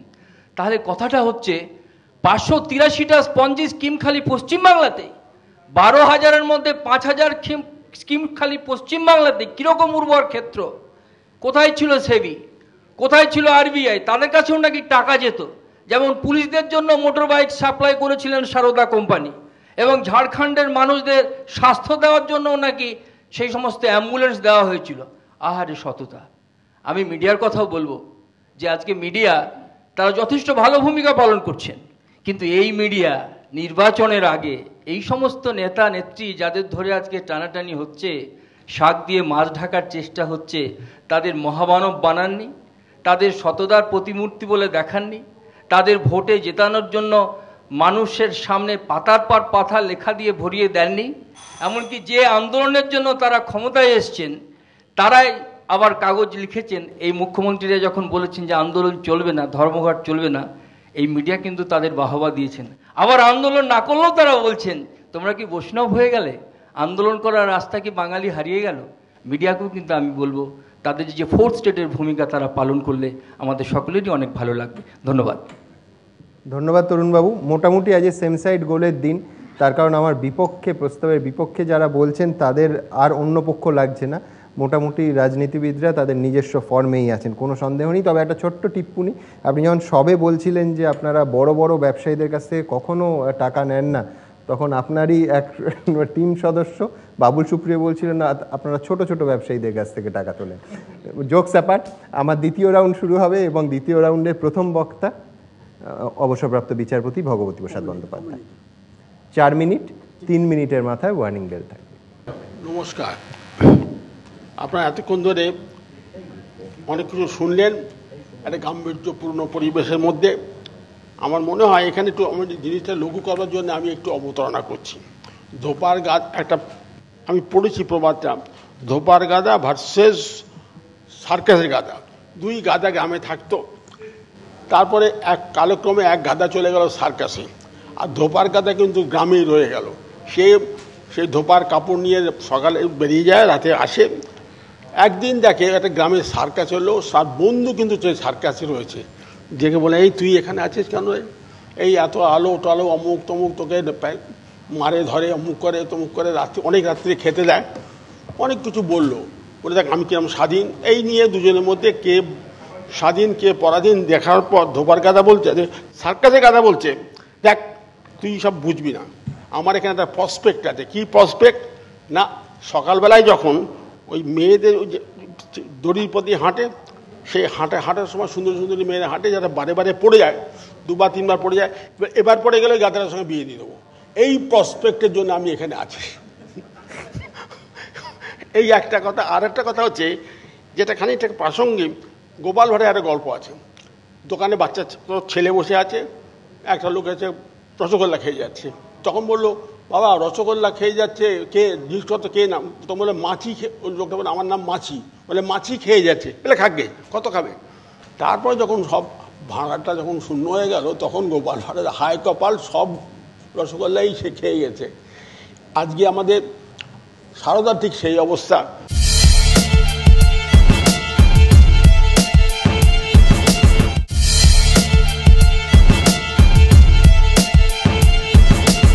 এখানে অনেকে অনেক কিছু বলেছেন, কিন্তু একটা কথা হচ্ছে সারদার টাকা লুট হয়েছে, হরির লুট। আমি আগে বলছি হরি লুটের মতন। এবং সবচেয়ে ভয়াবহ জিনিসটা হচ্ছে গরিবকে গরিব করা হয়েছে, অনেককে অনেক ক্ষতি করা হয়েছে, অনেক আত্মহত্যা করেছে এবং সামাজিক বিপর্যয় ঘটে গেছে। কিন্তু একটা কথা হচ্ছে যে এ সত্ত্বেও কিন্তু এটা বন্ধ হওয়ার কোনো লক্ষণ নেই। এটা কারণ হচ্ছে এটা আমাদের প্রচলিত একটা কালচার বলতে পারেন। গরিবকে গরিব করো, গরিবকে মেরে বড়লোক হও, জমিদারি সিস্টেম থেকে সব যে সিস্টেমে চলে আসছে এটা। এবং সেখানে আমি একটা বলবো, টমাস এডিসনে একটা, যারা রাজনীতি করেন তাদের হয়তো গায়ে লাগবে, আমি রাজনীতি করি না বললে আমি বলতে পারি, যে বলছে যে politics is last resort of a rogue. আমি সে কথা, কিন্তু কথা হচ্ছে আজকে সারা বিশ্বে কিন্তু রাজনীতি চলছে এবং চলবে। আর এই প্রসঙ্গে একটা ছোট্ট উদাহরণ দেবো, যেটা আমাদের ভারতবর্ষের খবরের কাগজে বেরোয় না। সবাই জানেন বিল ক্লিন্টন একটা যৌন কেলেঙ্কারিতে জড়িয়ে গিয়েছেন, মনিকা সেলাস বলে। তখন তাকে তাড়াবার জন্য ইমপিচমেন্ট প্রসিডিং করা হলো এখানকার পার্লামেন্টে, রিপাবলিক এদের পার্লামেন্টে। তাতে করে 50 না 60 না 100 লোকের সই লাগে, যারা এমপি। সেটা প্রক্রিয়া চলছে। সেই সময় একজন ভদ্রলোক পিকচারে নামলেন, যার পা খোড়া। তিনি করলেন কি, স্ক্যান্ডেল কিনতে আরম্ভ করলেন। স্ক্যান্ডেল মানে কোটি কোটি টাকা দেবো, রামশ্যাম যদু মধু সবার স্ক্যান্ডেল কিনছে। শেষকালে যারা সই করেছিল তারা দিল, আর সব আমাদের সবার স্ক্যান্ডেল চলে গেছে।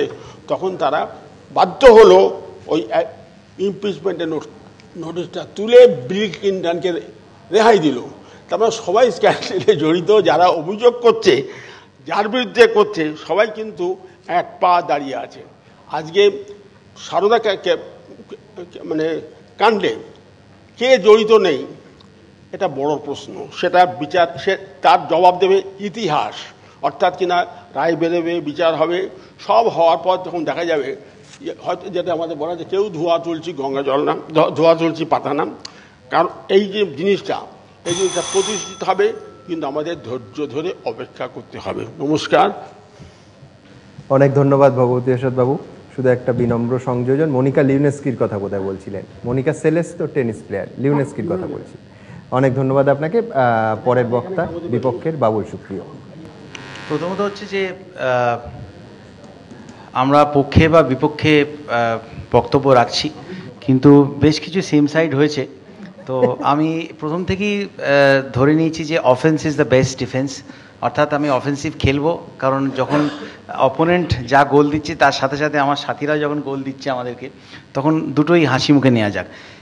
কিন্তু আপনাদের একটা মেইন জিনিস আমি বলতে চাই, আমি ডেফিনেটলি হয়তো নতুন প্রজন্মের রাজনীতিক বলতে পারি নিজেকে, তার কারণ আমি মাত্র 4 মাস পলিটিক্সে এসেছি। আমরা সবাই পলিটিক্যালি সচেতন, কিন্তু আমি এই বিশ্বাস নিয়ে এগোতে চাই যে পলিটিক্সে সবাই ধোয়া তুলসী পাতা নয়। এই বিশ্বাসটা থেকে বেরোনোর জন্য কিছু এক্সাম্পল আমরা ক্রিয়েট করতে পারবো, কিছু আইকনিক পলিটিশিয়ান আমরা পাবো ভবিষ্যতে। আমি পুরোনো দিনের কথায় যেতে চাইছি না, তার কারণ কাকে বলবো, you are either right or left or you are left right. It's not about right or left, it's about being right or wrong. আজকের পলিটিক্সে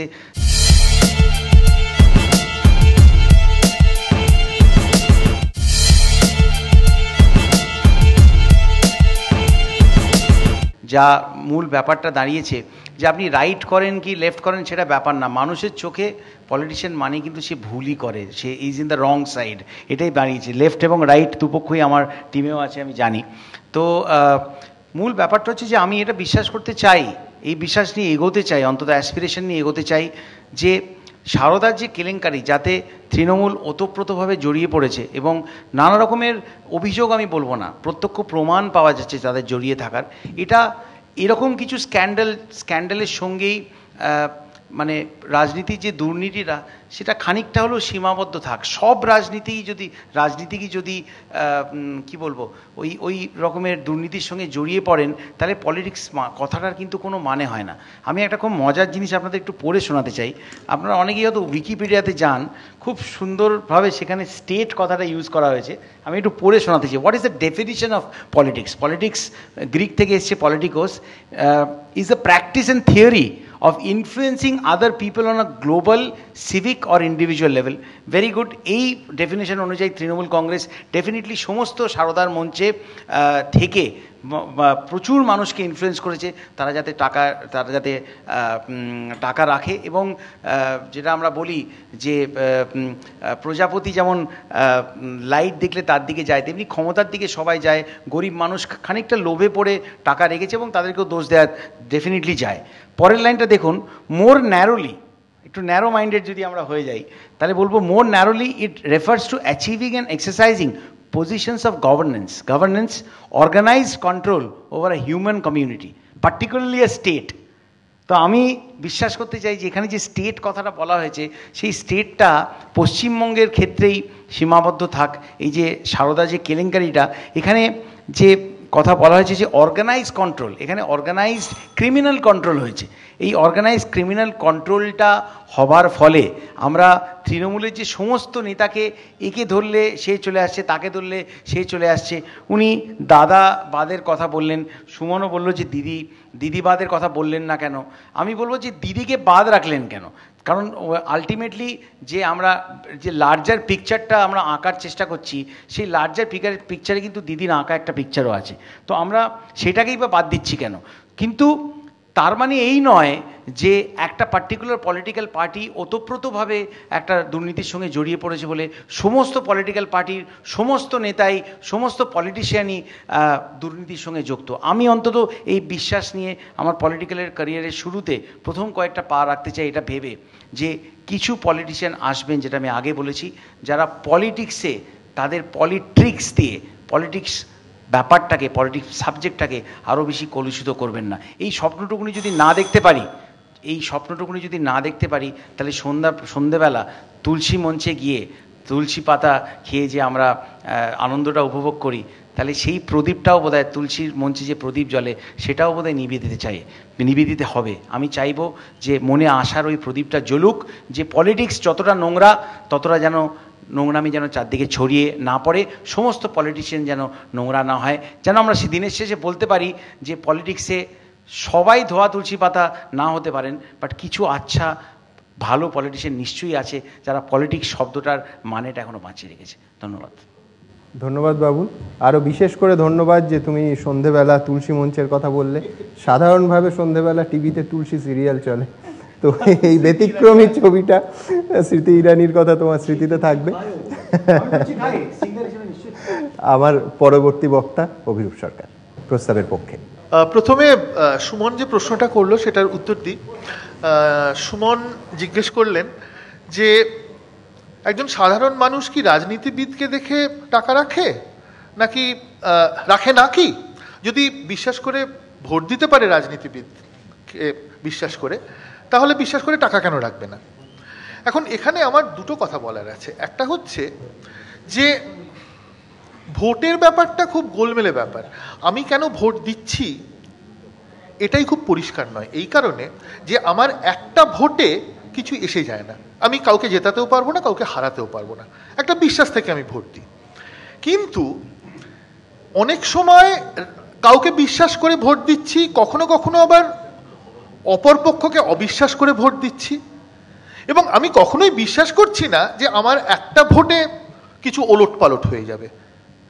অতএব ভোটের ব্যাপারটা আমার মনে হয় এটার থেকে আলাদা, নিজের টাকা রাখার থেকে ভোট দেওয়ার ব্যাপারটা আলাদা। এখন টাকা রাখার ব্যাপারটা অনেক বেশি ব্যক্তিগত, আমাকেই কনসার্ন করে। এখানে আমি একটা উদাহরণ দেবো, অনেক উদাহরণ আছে, আমি একটা উদাহরণ দিচ্ছি। যখন ধরে যাক সরকার থেকে কোনো একটা স্কিম ইন্ট্রোডিউস করা হচ্ছে, ধরে যাক কৃষকদের জন্য একটা নতুন টেকনোলজি, একটা নতুন ভাবে একটা চাষ ধরা যাক সরকার থেকে ইন্ট্রোডিউস করার কথা বলা হচ্ছে। সরকারি অফিসাররা বা এমনকি রাজনীতিবিদরাও যখন কথাটা বলছেন, চাষিরা কিন্তু বিশ্বাস করছেন না। চাষিরা তখনই বিশ্বাস করবেন যখন তিনি দেখছেন পাশের যে চাষি, পাশের জমিটাতে যিনি চাষ করছেন, তিনি এই নতুন টেকনোলজি থেকে যদি সুফল পান, তাহলেই এই চাষিটি ভাবছে যে আমিও তাহলে পেতে পারি। অর্থাৎ যেখানে আমার নিজস্ব স্বার্থ জড়িত, গরিব মানুষ একটু স্বার্থ চিন্তা করতেই হয়, সেখানে কিন্তু আমার মনে হয় এই যে পিয়ার গ্রুপ বা এই যে আমার পাড়াপড়শি আশেপাশে যারা রয়েছেন, তাদের কথা আমি অনেক বেশি শুনব।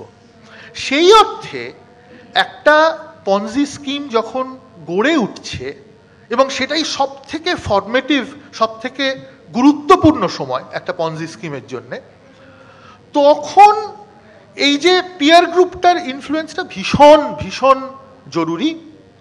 এবং সেই সময়টা যদি এটাকে আটকানো যায়, যেমন একটা যেটা আমি বললাম, একটা অসুখ যখন শরীরে ঢুকছে, সেই সময় যদি আটকানো যায়, তাহলেই অসুখটাকে চিরতরে আটকানো যেতে পারে। কিন্তু একবার যদি ঢুকে যায়, তাহলে তার নিজের নিয়মেই অসুখটা বেড়ে ওঠে, যেমন পনজি স্কিম বেড়ে উঠেছে। আমি সেই কথাই বলেছিলাম। কিন্তু এটা ছাড়াও যেটা বলবো, আমাদের ভবিষ্যতে কি রয়েছে, আমাদের ভবিষ্যৎটা কিন্তু একটু ভাবতে হবে। আমাদের আরেকটু সাধারণ মানুষকে, আমি বলবো একটু ধৃষ্টতাই হয়তো হবে, একটু ফিনান্সিয়ালি এডুকেট করতে হবে। সাধারণ মানুষকে বোঝাতে হবে যে এইসব জায়গায় টাকা রাখার ভয়ঙ্কর বিপদ আছে, এবং সেই চেষ্টাটা যদি কেন্দ্র সরকার করেন, তাদের টাকা পয়সা প্রচুর, আমরা টিভিতে অনেক বিজ্ঞাপন দেখতে পাই, যদি এইটুকু একটা বিজ্ঞাপন দেন যে কোনো জায়গায় টাকা রেখে দয়া করে প্রতারিত হবেন না, এইটুকু বিজ্ঞাপন তো আমরা কেন্দ্রের কাছ থেকে আশা করতেই পারি। ধন্যবাদ। ধন্যবাদ অভিরূপদা। অভিরূপদা নিশ্চয়ই জানেন যে সেফোলজিস্টদের একটা বড় অংশ মনে করেন যে মানুষ তাকেই ভোট দেন, তিনি বিশ্বাস করেন যিনি জিতবে তাকে, হারা প্রার্থীকে কেউ ভোট দিতে চান না। ঠিক সেইভাবে যখন কেউ দেখেন যে কোনো নেতা পাশে আছেন, মানে সেই বিশ্বাসে তিনি টাকা রাখেন যে টাকাটা ফেরত পাবো।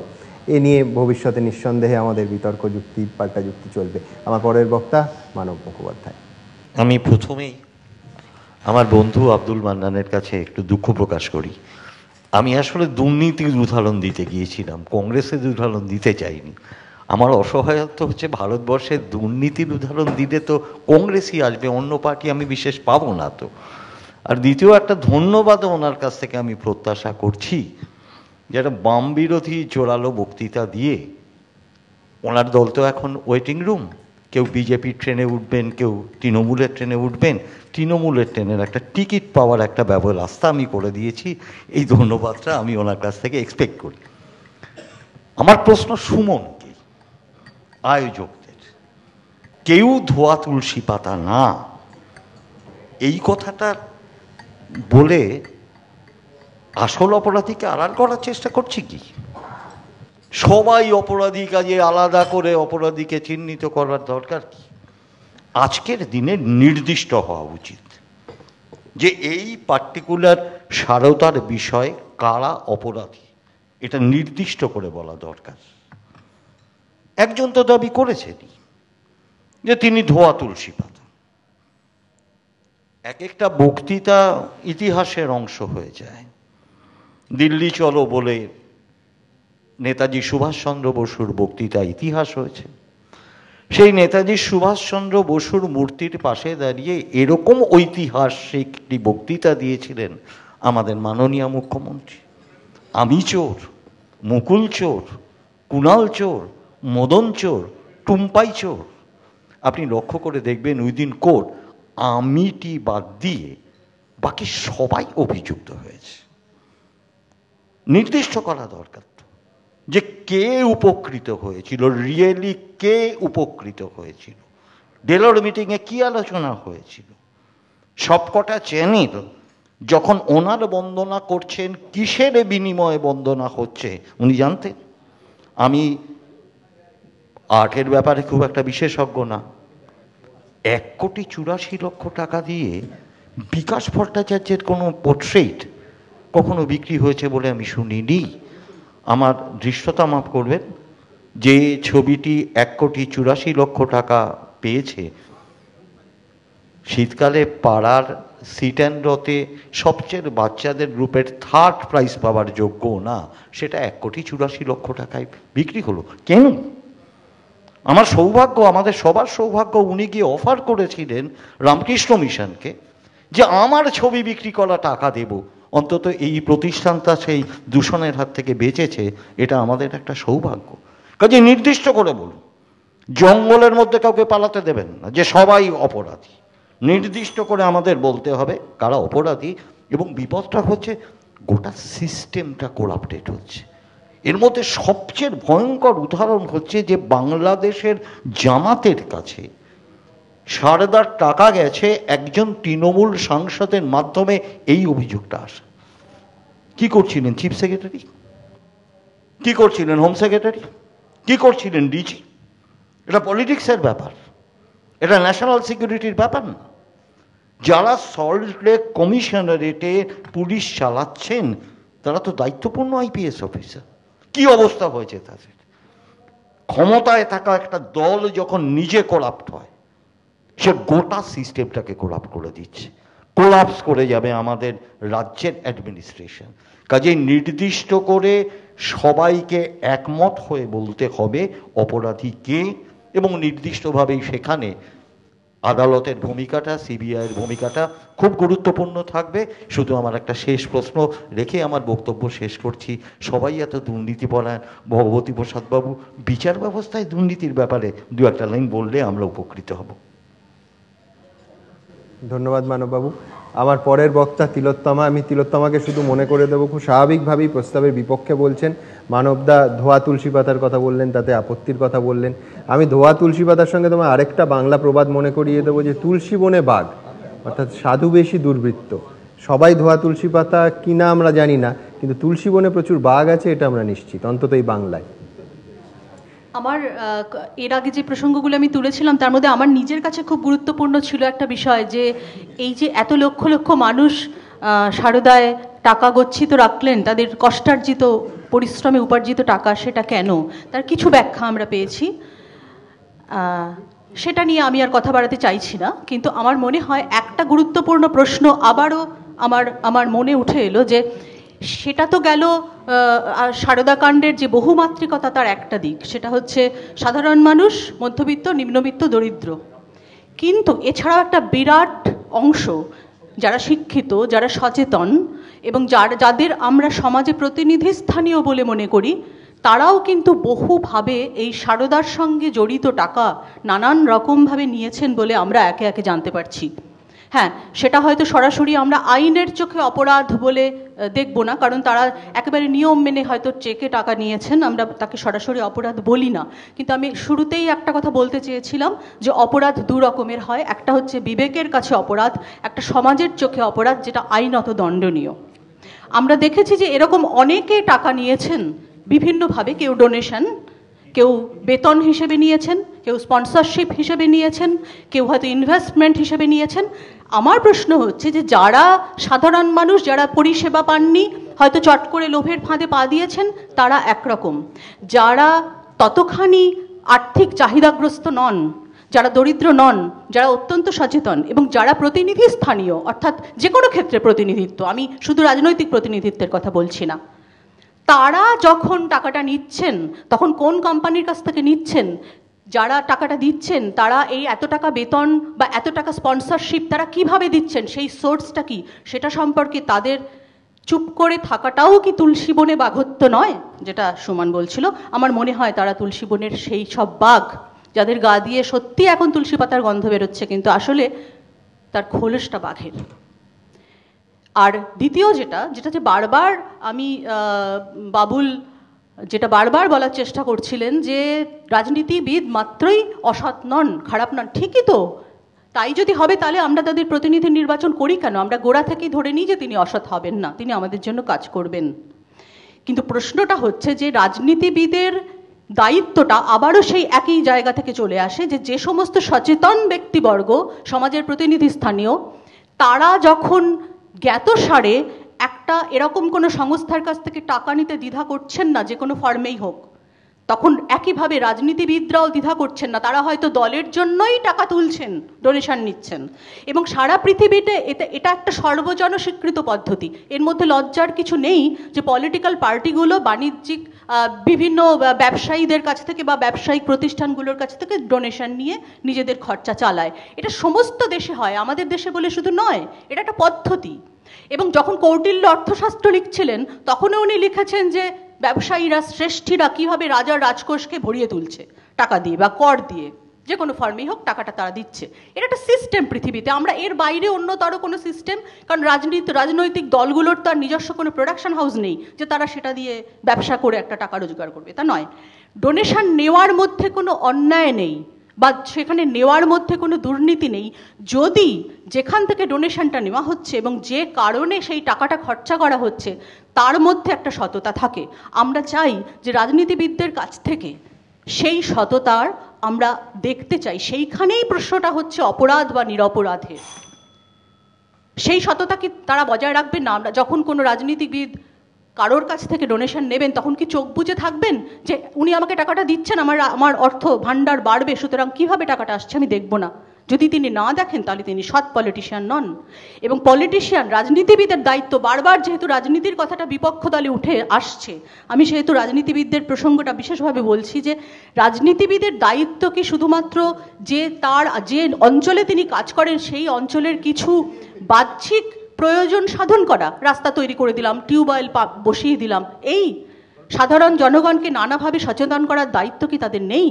তারা কি বলতে পারেন না, তারা কি বোঝাতে পারেন না যে এখানে একটা প্রতারণার ব্যবসা চলছে, তোমরা এখানে যেও না? তারা কি বলতে পারেন না যে যারা ডাক্তার নন অথচ হাতুড়ে চিকিৎসক, ডাক্তারের ভুয়ো সার্টিফিকেট নিয়ে নার্সিংহোম খোলে এবং মানুষের জীবন মৃত্যু নিয়ে ছিনিমিনি খেলে, এই ধরনের নার্সিংহোম আমার এলাকায় হতে দেওয়া যায় না, এই নিয়ে আন্দোলন করতে পারেন না? সেইখানেই একজন রাজনীতিবিদের, একজন সঠিক নেতৃত্বের, সঠিক নেতার সঠিক নেতৃত্ব, যিনি তার অঞ্চলকে সার্বিকভাবে কল্যাণ সাধনার জন্য চেষ্টা করেন। আমরা সেইটা একজন রাজনীতিবিদের কাছে, একজন সৎ কর্তব্যপরায়ণ রাজনীতিবিদের কাছে আশা করি।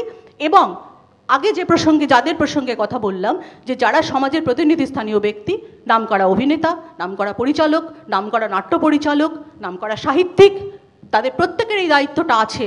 তার কারণ সাধারণ মানুষ তাদের দিকে তাকায়, তাদের পথ অনুসরণ করে, এটা ভুললে চলবে না। নমস্কার। ধন্যবাদ তিলোত্তমা। পরের দায়িত্ব বক্তা হিসেবে আব্দুল মান্নানের। আমি একটু আগেই বক্তব্য রাখতে গিয়ে বন্ধুবর মানব মুখার্জির কিছু বক্তব্যকে খণ্ডন করতে হয়েছিল। সত্যিকে অস্বীকার করা যায় না, আমি যতই এখানে মঞ্চে বসে বলি না কেন। তাতে সুমনবাবু আমাদের একটু তির্যক মন্তব্য করলেন যে সেম সাইড গেম হচ্ছে। তো সেম সাইড হলে মেনে নিতে হবে, আমিও তো একটা রাজনৈতিক দলে কর্মী। কিন্তু উত্তর দিতে গিয়ে মানববাবু যখন বললেন যে বাম বিরোধী বক্তব্য রেখে আমি বোধহয় তৃণমূলের ট্রেনের টিকিট কাটতে চাইছি, আমি জানি না কোন গ্রহের লোক। কারণ আজকে সারদা কেলেঙ্কারিটা যে উদ্ঘাটিত হয়েছে, চিটফান্ডের যেগুলো হয়েছে, এখানে যারা আছেন সবাই স্বীকার করবেন সেই মামলাটা কিন্তু আমিই লড়িয়েছি। দিনের পর দিন সুপ্রিম কোর্টে গিয়ে মামলাটা আমিই করেছি। তৃণমূলের টিকিট পাওয়ার জন্য নিশ্চয়ই এটা করতে যায়নি। এবং কদিন আগেও আর একটি মামলা করেছি আদালত অবমাননার দায়ে অভিযুক্ত করার জন্য, নিশ্চয়ই তৃণমূলের টিকিট পাওয়ার জন্য নয়। আমার রাজনৈতিক জীবনে কোনোদিন তৃণমূলকে তোয়াজ করে আমি কোনোদিন কোনো কিছু নিতে যাইনি, আর তৃণমূলের কাছে কোনো আশীর্বাদ প্রার্থনা করিনি। যাক, উনি একটু বললেন হয়তো মন্ত্রিত্ব চলে যাওয়ার জন্য খানিকটা দিশেহারা হয়ে পড়েছেন। তো যাই হোক, আমাদের মূল বিষয় যেটা ছিল সেটা হচ্ছে যে এই চিটফান্ডগুলো নিয়ে যেটা হয়েছে। দেখুন, কেউ বাংলার মানুষ প্রথমে বলেননি যে আজকে তৃণমূলের নেতা নেত্রীরা এর সঙ্গে জড়িত। তৃণমূলের নেতা নেত্রীরা তাদের কাজের মধ্য দিয়ে প্রমাণ করেছেন যে এই কেলেঙ্কারির সঙ্গে তারা ওতপ্রোতভাবে জড়িত। ধরুন পুজোর বাজার করতে যাচ্ছেন, আপনি দোকানে গেলেন, দোকানদার বললো তা আপনার ব্যাগের তো একটি জিনিস আপনি চুরি করে নিয়ে চলে আসছেন, তা আপনি কী করবেন? ব্যাগটা খুলে দেখিয়ে বলবেন যে দেখো আমার কোথায় আছে। পাশের খদ্দেররা যদি বলে দেখি ব্যাগটা দেখি, আপনি যদি ব্যাগটা না দেখে দৌড়ে পালাতে যান, না দেখাতে যান, তাহলে তো লোকগুলো সন্দেহ করবে যে না সত্যি আপনি চুরি করেছেন। তো সারদা কেলেঙ্কারি নিয়ে যখন তদন্ত চাইছি তখন তারা বলছেন না তদন্ত করতে দেবে না। কোটি কোটি টাকা ভগবতবাবু যেটা বললেন, 11 কোটি না আরও অনেক টাকা আমি নিজে দেখেছি খরচ করে বললেন তদন্তকে চাপা দেওয়ার জন্য। আচ্ছা, আপনার বাজারে যান, একটা ভালো জিনিস কিনে নিয়ে এলে সেটা কী করেন? ভালো জায়গায় রাখেন। সুদীপ্ত সেন কী বলছেন যে আমি একটা কিনেছি ওই অত টাকা নয়, মানে 1,86,00,000 না, হয়তো 1,82,00,000 টাকা দিয়ে। ছবিটা নিয়ে এসছে কিনা আমার মনে নেই। আর যিনি বিক্রি করলেন, আপনি যদি একটা আপনার প্রোডাকশন যদি একটা ভালো দামে বিক্রি করেন, তো সেটা তো কে কিনেছেন তার তো নাম জানতে চাইবেন, তিনি জানেননি। এর মধ্যে কি প্রমাণ হয়? ডাল মে কুছ কালা হয়। অর্থাৎ ছবিটা বিক্রিটা আসল উদ্দেশ্য নয়, কেনাটা আসল উদ্দেশ্য নয়, ছবি কেনা বেচার নাম করে সারদার মালিক টাকাটা উপরে হুকুম দেওয়া গেল। তো আজকে সেই জন্যই সমস্ত ঘটনা প্রমাণ করে দিচ্ছে যে তৃণমূলের নেতা নেত্রীরা আজকে এর সঙ্গে জড়িত আছে। ইদানিং একটা কথা খুব বলতে পারছি, আমরা তো শিখেছি আজকের মুখ্যমন্ত্রীর কাছ থেকে যে অতীতে চন্দন বোসের সম্পত্তি এত কী করে হলো তার জবাব দিতে হবে। তো আজকে যদি বাংলার মানুষ প্রশ্ন করেন যে আজকের মুখ্যমন্ত্রীর আত্মীয় স্বজনের এত সম্পত্তি হলো কেউ, তার জবাব দিতে হবে। ভুলটা কোথায় করবেন? সেদিন যদি তদন্ত দাবি করে আজকে কেন তদন্ত হবে না?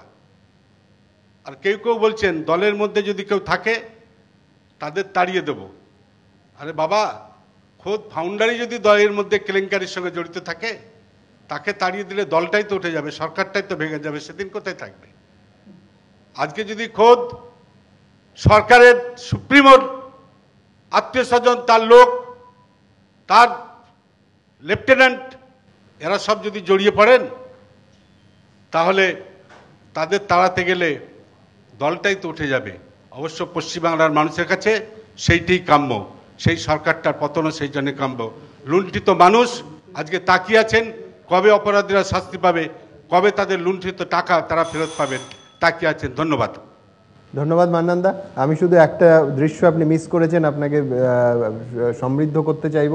আপনি যখন সবে মানববাবুকে আক্রমণ শুরু করেছিলেন, বাবুল মানববাবুর হাত ধরে এদিকে বসতে চাইছিল। যেটা আমি বলেছিলাম শুনে রাখো, যে মান্নানের গোটা বক্তৃতাটা শোনো তারপর। আর হ্যাঁ, আর ছোট্ট একটা সংযোজন, আমরা সবাই জানি নিঃসন্দেহে এই সিবিআই তদন্ত সারদা কেলেঙ্কারিতে হওয়া এবং সুপ্রিম কোর্টের পার্টে, সেটা আপনি দিল্লিতে দীর্ঘদিন পড়েছিলেন। আমি শুধু সংযোজন করতে চাইব, মামলাটা করেছেন আইনজীবী হিসেবে বিকাশ ভট্টাচার্য। হ্যাঁ, সুতরাং সেম সাইড না গটাপ আমি বুঝতে পারছি না। আমার পরের বক্তা সৈকত বাবু। দ্বিতীয়বার ফিরে এলাম। আমার প্রতিপক্ষের বক্তারা আসলে বাবুলবাবু শুরু করেছিলেন যে আমি offence is the best defence. Offensive হতে গিয়ে প্রতিপক্ষের বক্তারা সেম সাইড গোল দিতে শুরু করেছেন, একে অপর নিজে ভালো এবং অন্য সবাই খারাপ এটা বলে সেম সাইড গোল দিতে শুরু করেছেন। এটা বোধহয় আমরা এরকম উইক অপোজিশনের কাছে উইক অপোজিশন এক্সপেক্ট। এটা মানববাবু আর মান্নান সাহেব নিজেদের মধ্যে একটা বন্ধুত্ব রেখেছেন, আমাকে জড়াবেন না প্লিজ, সবাই ধোয়া তুলসী পাতা নয়। আচ্ছা, যেখানে আমি আগের বার শেষ করেছিলাম, একটা কথা বলতে ভুলে গেছিলাম, সেই বীরজাদির গল্পে ফিরে যাই। বীরজাদির যে এই দাদাদের ওপর বিশ্বাসযোগ্যতা, যারা তার কাছ থেকে পয়সা 10,000 টাকা নিয়েছিলেন, কেন বিশ্বাসযোগ্যতারা এসেছিল? সেই বিশ্বাসযোগ্যতারা এসেছিল বীরজাদির মুখে। বীরজাদি বলেছিলেন যে সাবিত্রীর মাও টাকা রাখছে এবং টাকা ফেরত পাইছে। সেইখানেই কিন্তু দাদাদের ওপর বিশ্বাসযোগ্যতাটা তার এসেছিল। এবং কেন এই দরিদ্র অসহায় মানুষ এখনো এই দাদাদের বিশ্বাস করেন? কারণ ফিনান্সিয়াল ইনক্লুশন বলে আমরা যে কথা বলি, সেই ফিনান্সিয়াল ইনক্লুশন ভারতে সর্বৈব নয়। 1954 সালে Gorwala committee, All India rural credit survey committee, তারা বলেছিল যে আমাদের দেশে জমিদার, জোতদার এবং মহাজন এদের একটা নেক্সাস রয়েছে। এই নেক্সাসের বাইরে মানুষকে নিয়ে আসতে হবে, এবং এই নেক্সাসের বাইরে মানুষকে আনতে গেলে দুটি জিনিসের প্রয়োজন। রুরাল ক্রেডিট প্রোভাইড করতে হবে সরকারকে, এবং রুরাল ক্রেডিট শুধু প্রোভাইড করতে হবে না, রুরাল ক্রেডিটের সঙ্গে মানুষের মানে কিছু ইনস্টিটিউশনস ক্রিয়েট করতে হবে, যেমন রিজিওনাল রুরাল ব্যাংকস তৈরি হয়েছিল, রিজিওনাল রুরাল ব্যাংকস তৈরি করতে হবে। কিন্তু স্বাধীনতার 1954 পর আজ 2014, সেই রকম ফিনান্সিয়াল ইনক্লুশন কিন্তু আমাদের দেশে এখনো আসেনি। এখন কি হয়েছে, জমিদার রয়েছে, কিছু জমিদার চলে গেছেন, জোতদার রয়েছেন, মহাজন রয়েছেন, মাঝখানে আরেকটি এজেন্ট এসে বসেছেন, তারা হচ্ছে রাজনীতিবিদ। এই যে নেক্সাস, জমিদার, জোতদার, রাজনীতিবিদ এবং মহাজন সবাই একসঙ্গে মিলে এই গরিব মানুষদের এবং শোষণ করেছেন এবং তাদের পৃষ্ঠপোষক হওয়ার চেষ্টা করেছেন। মুখে বলেছেন আমি তোমাদের পৃষ্ঠপোষক আসলে হননি, তাদের শোষণ করে এই সারদাকাণ্ড ঘটিয়েছেন। এবং এই সারদাকাণ্ড একবারও গিয়ে এই মানুষরা কখনো গরিব মানুষকে বলেননি যে তোমরা এখানে টাকা রেখো না। কোনো ফিনান্সিয়াল ইনস্টিটিউশন যে মার্কেট রেট অফ ইন্টারেস্ট তার বেশি ইন্টারেস্ট রেট দিতে পারে না, রিটার্নস দিতে পারে না।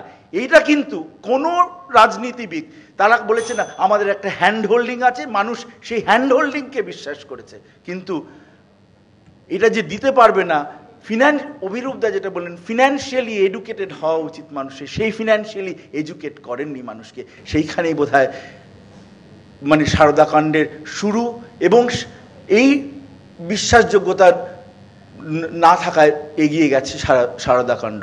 এবং আপনি তুলসী পাতা তখন পুড়ে ছাই হয়ে গেছে, এবং এটা বলা যায় অঙ্গার শতধৌতেন মলিনত্বং না মুঞ্চতি।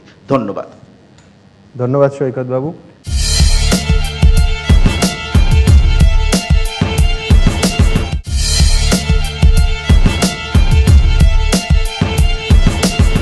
আমার শেষ বক্তা ডক্টর তরুণ মণ্ডল। ধন্যবাদ। পক্ষের শেষ বক্তা যিনি বললেন তার প্রতি আমার একটু করুণা হচ্ছে, কারণ তার পক্ষের মধ্যে একজন জাস্টিস বসে আছেন। ভারতবর্ষে জমিদারি বিল অফ আইন অনেক দিন আগে চালু হয়েছে, এখন ভারতবর্ষে জমিদার নেই। উনি হয়তো বড় যোদ্ধারদের এটা মিন করেছেন, বা বেআইনিভাবে বেনামে যারা রাখেন তাদের কথা মিন করেছেন। কথা হচ্ছে ওই যে দাদাদের বিশ্বাসের কথা বললেন, পাড়ায় আপনি ইচ্ছে করলেই কিন্তু দাদা দিদি হতে পারবেন না। দাদা দিদি হতে গেলে নির্দিষ্ট দল লাগে, নির্দিষ্ট ছাতার তলায় যেতে হয়, সেটা বলা দরকার। রাজনীতি করলেই সবাই দাদা হতে পারে না। আমি রাজনীতি করতে এসেছি, দাদা হতে আসিনি, আমি দিতে এসেছি রাজনীতিতে। আমাদের দেশে অনেক পিডিসেশার আছেন, নাম করার দরকার নেই, কিন্তু সবাই ইচ্ছে করলেই দাদা হতে পারেন না। তারা নিতে এসছেন, তারাই দাদা হতে পারেন, ফলে সেই দায়িত্বটা নিতে হবে। অভিরূপ বাবু আমার পক্ষে বলছেন অসুখ ঢুকে গেলে পরে আর কি করবেন। দুর্ভাগ্য, আমি একজন চিকিৎসক। প্রিভেন্টিভ মেডিসিন আছে, যদি আটকাতেও নাও পারি কিউরেটিভ মেডিসিন আছে, তারপরে রিহ্যাবিলিটিভ মেডিসিন আছে, রিহ্যাবিলিটেটিভ। ক্যান্সারও এখন ভালো চিকিৎসা হচ্ছে। কিন্তু রাত্রিবেলা ডেলো বাংলাতে গিয়ে যদি রাত 12টা-1টার সময় যদি মিটিং করতে হয়, তাহলে আপনি অসুখ আটকাবেন কেমন করে? আপনি কি অসুখ আটকাতে চান? আপনার কি আইবি আছে, সিআইডি আছে, পুলিশ আছে, এনফোর্সমেন্ট ব্রাঞ্চ আছে, সেবি আছে, রিজার্ভ ব্যাংকের অফিসারদের কাছে নাকি টাকা যেত, আপনি আটকাবেন কি করে? তিলোত্তমা দেবী সাহিত্যিক মানুষ, তিনি কৌটিল্যের অর্থশাস্ত্র থেকে বলেছেন, সত্যি তো, ব্যবসাদাররা ট্যাক্স দেবেন, ঝুলি ভরবেন, এটাই তো স্বাভাবিক হওয়া উচিত। কিন্তু আমাদের এই দেশে সব থেকে বেশি ট্যাক্স ইভেড করে কারা? কোটি কোটি টাকার ট্যাক্স বাকি রাখে কারা? 70 লক্ষ কোটি টাকার উপরে নাকি কালো টাকা আসছে না কেন? কে আটকাচ্ছে? সবাই তো তরপাচ্ছে আমরা উদ্ধার করব। এটা কি সাধারণ গরিব মানুষের টাকা, বা আমার বন্ধু আর বাবুল সুপ্রিয়র কথায় ছোট ছোট ব্যবসাদারদের টাকা? কেউ এটা উদ্ধার করার চেষ্টা করছেন না। গরিব মানুষের ফুয়েলের বা আপনার ফার্টিলাইজারের জন্য, ফুডের জন্য সাবসিডি কমে যাচ্ছে। বড়লোকদের, ব্যবসাদারদের এক্সপোর্ট বাড়ানোর জন্য 5 লক্ষ কোটি টাকা UPA 2 গভর্নমেন্টের লাস্ট 3 বছরের বাজেটে সাবসিডি দেওয়া হয়েছে। বাস্তব, এই টাকাটা কাদের থেকে যাচ্ছে, আবার মানুষের উপর ট্যাক্স বসে এই টাকাটা তোলা হচ্ছে। এই ব্যবস্থাটাই হচ্ছে পুরোপুরি শোষণমূলক, প্রতিক্রিয়াশীল, দুর্নীতিগ্রস্ত, আগেই আমি বলেছি। ফলে আপনি যদি এই ব্যবস্থাকে টিকিয়ে রাখতে চান, যে রাজনীতিবিদ তাকে টিকিয়ে রাখতে চাইবেন, তার অবস্থায় হবে, আপনি এর থেকে বেরিয়ে আসতে পারবেন না। আমার বন্ধুবার বাবুল সুপ্রিয়কে বলতে চাই, তিনি যে ইচ্ছে প্রকাশ করেছেন খুবই আনন্দের কথা। উনি অল্প দিনের রাজনীতিবিদ, তাকে আমরা শিল্পী হিসেবে ভালোবাসি, বাংলা ভারতবর্ষের মানুষ ভালোবাসে। তিনি সত্যিকারের সেই রাজনীতির জায়গাটা খুঁজে নিন, যেটা সত্যিকারের এই ব্যবস্থার বিরুদ্ধে লড়াই করছে, সংগ্রাম করছে, একটা আদর্শ নীতিনৈতিকতা নিয়ে চলছে। আমরা চাই যে সমস্ত মানুষ আমানতকারী, কোটি কোটি টাকা নষ্ট হয়েছে, তাদের প্রত্যেকের সুদ সমেত টাকা ফিরিয়ে দেওয়া হোক।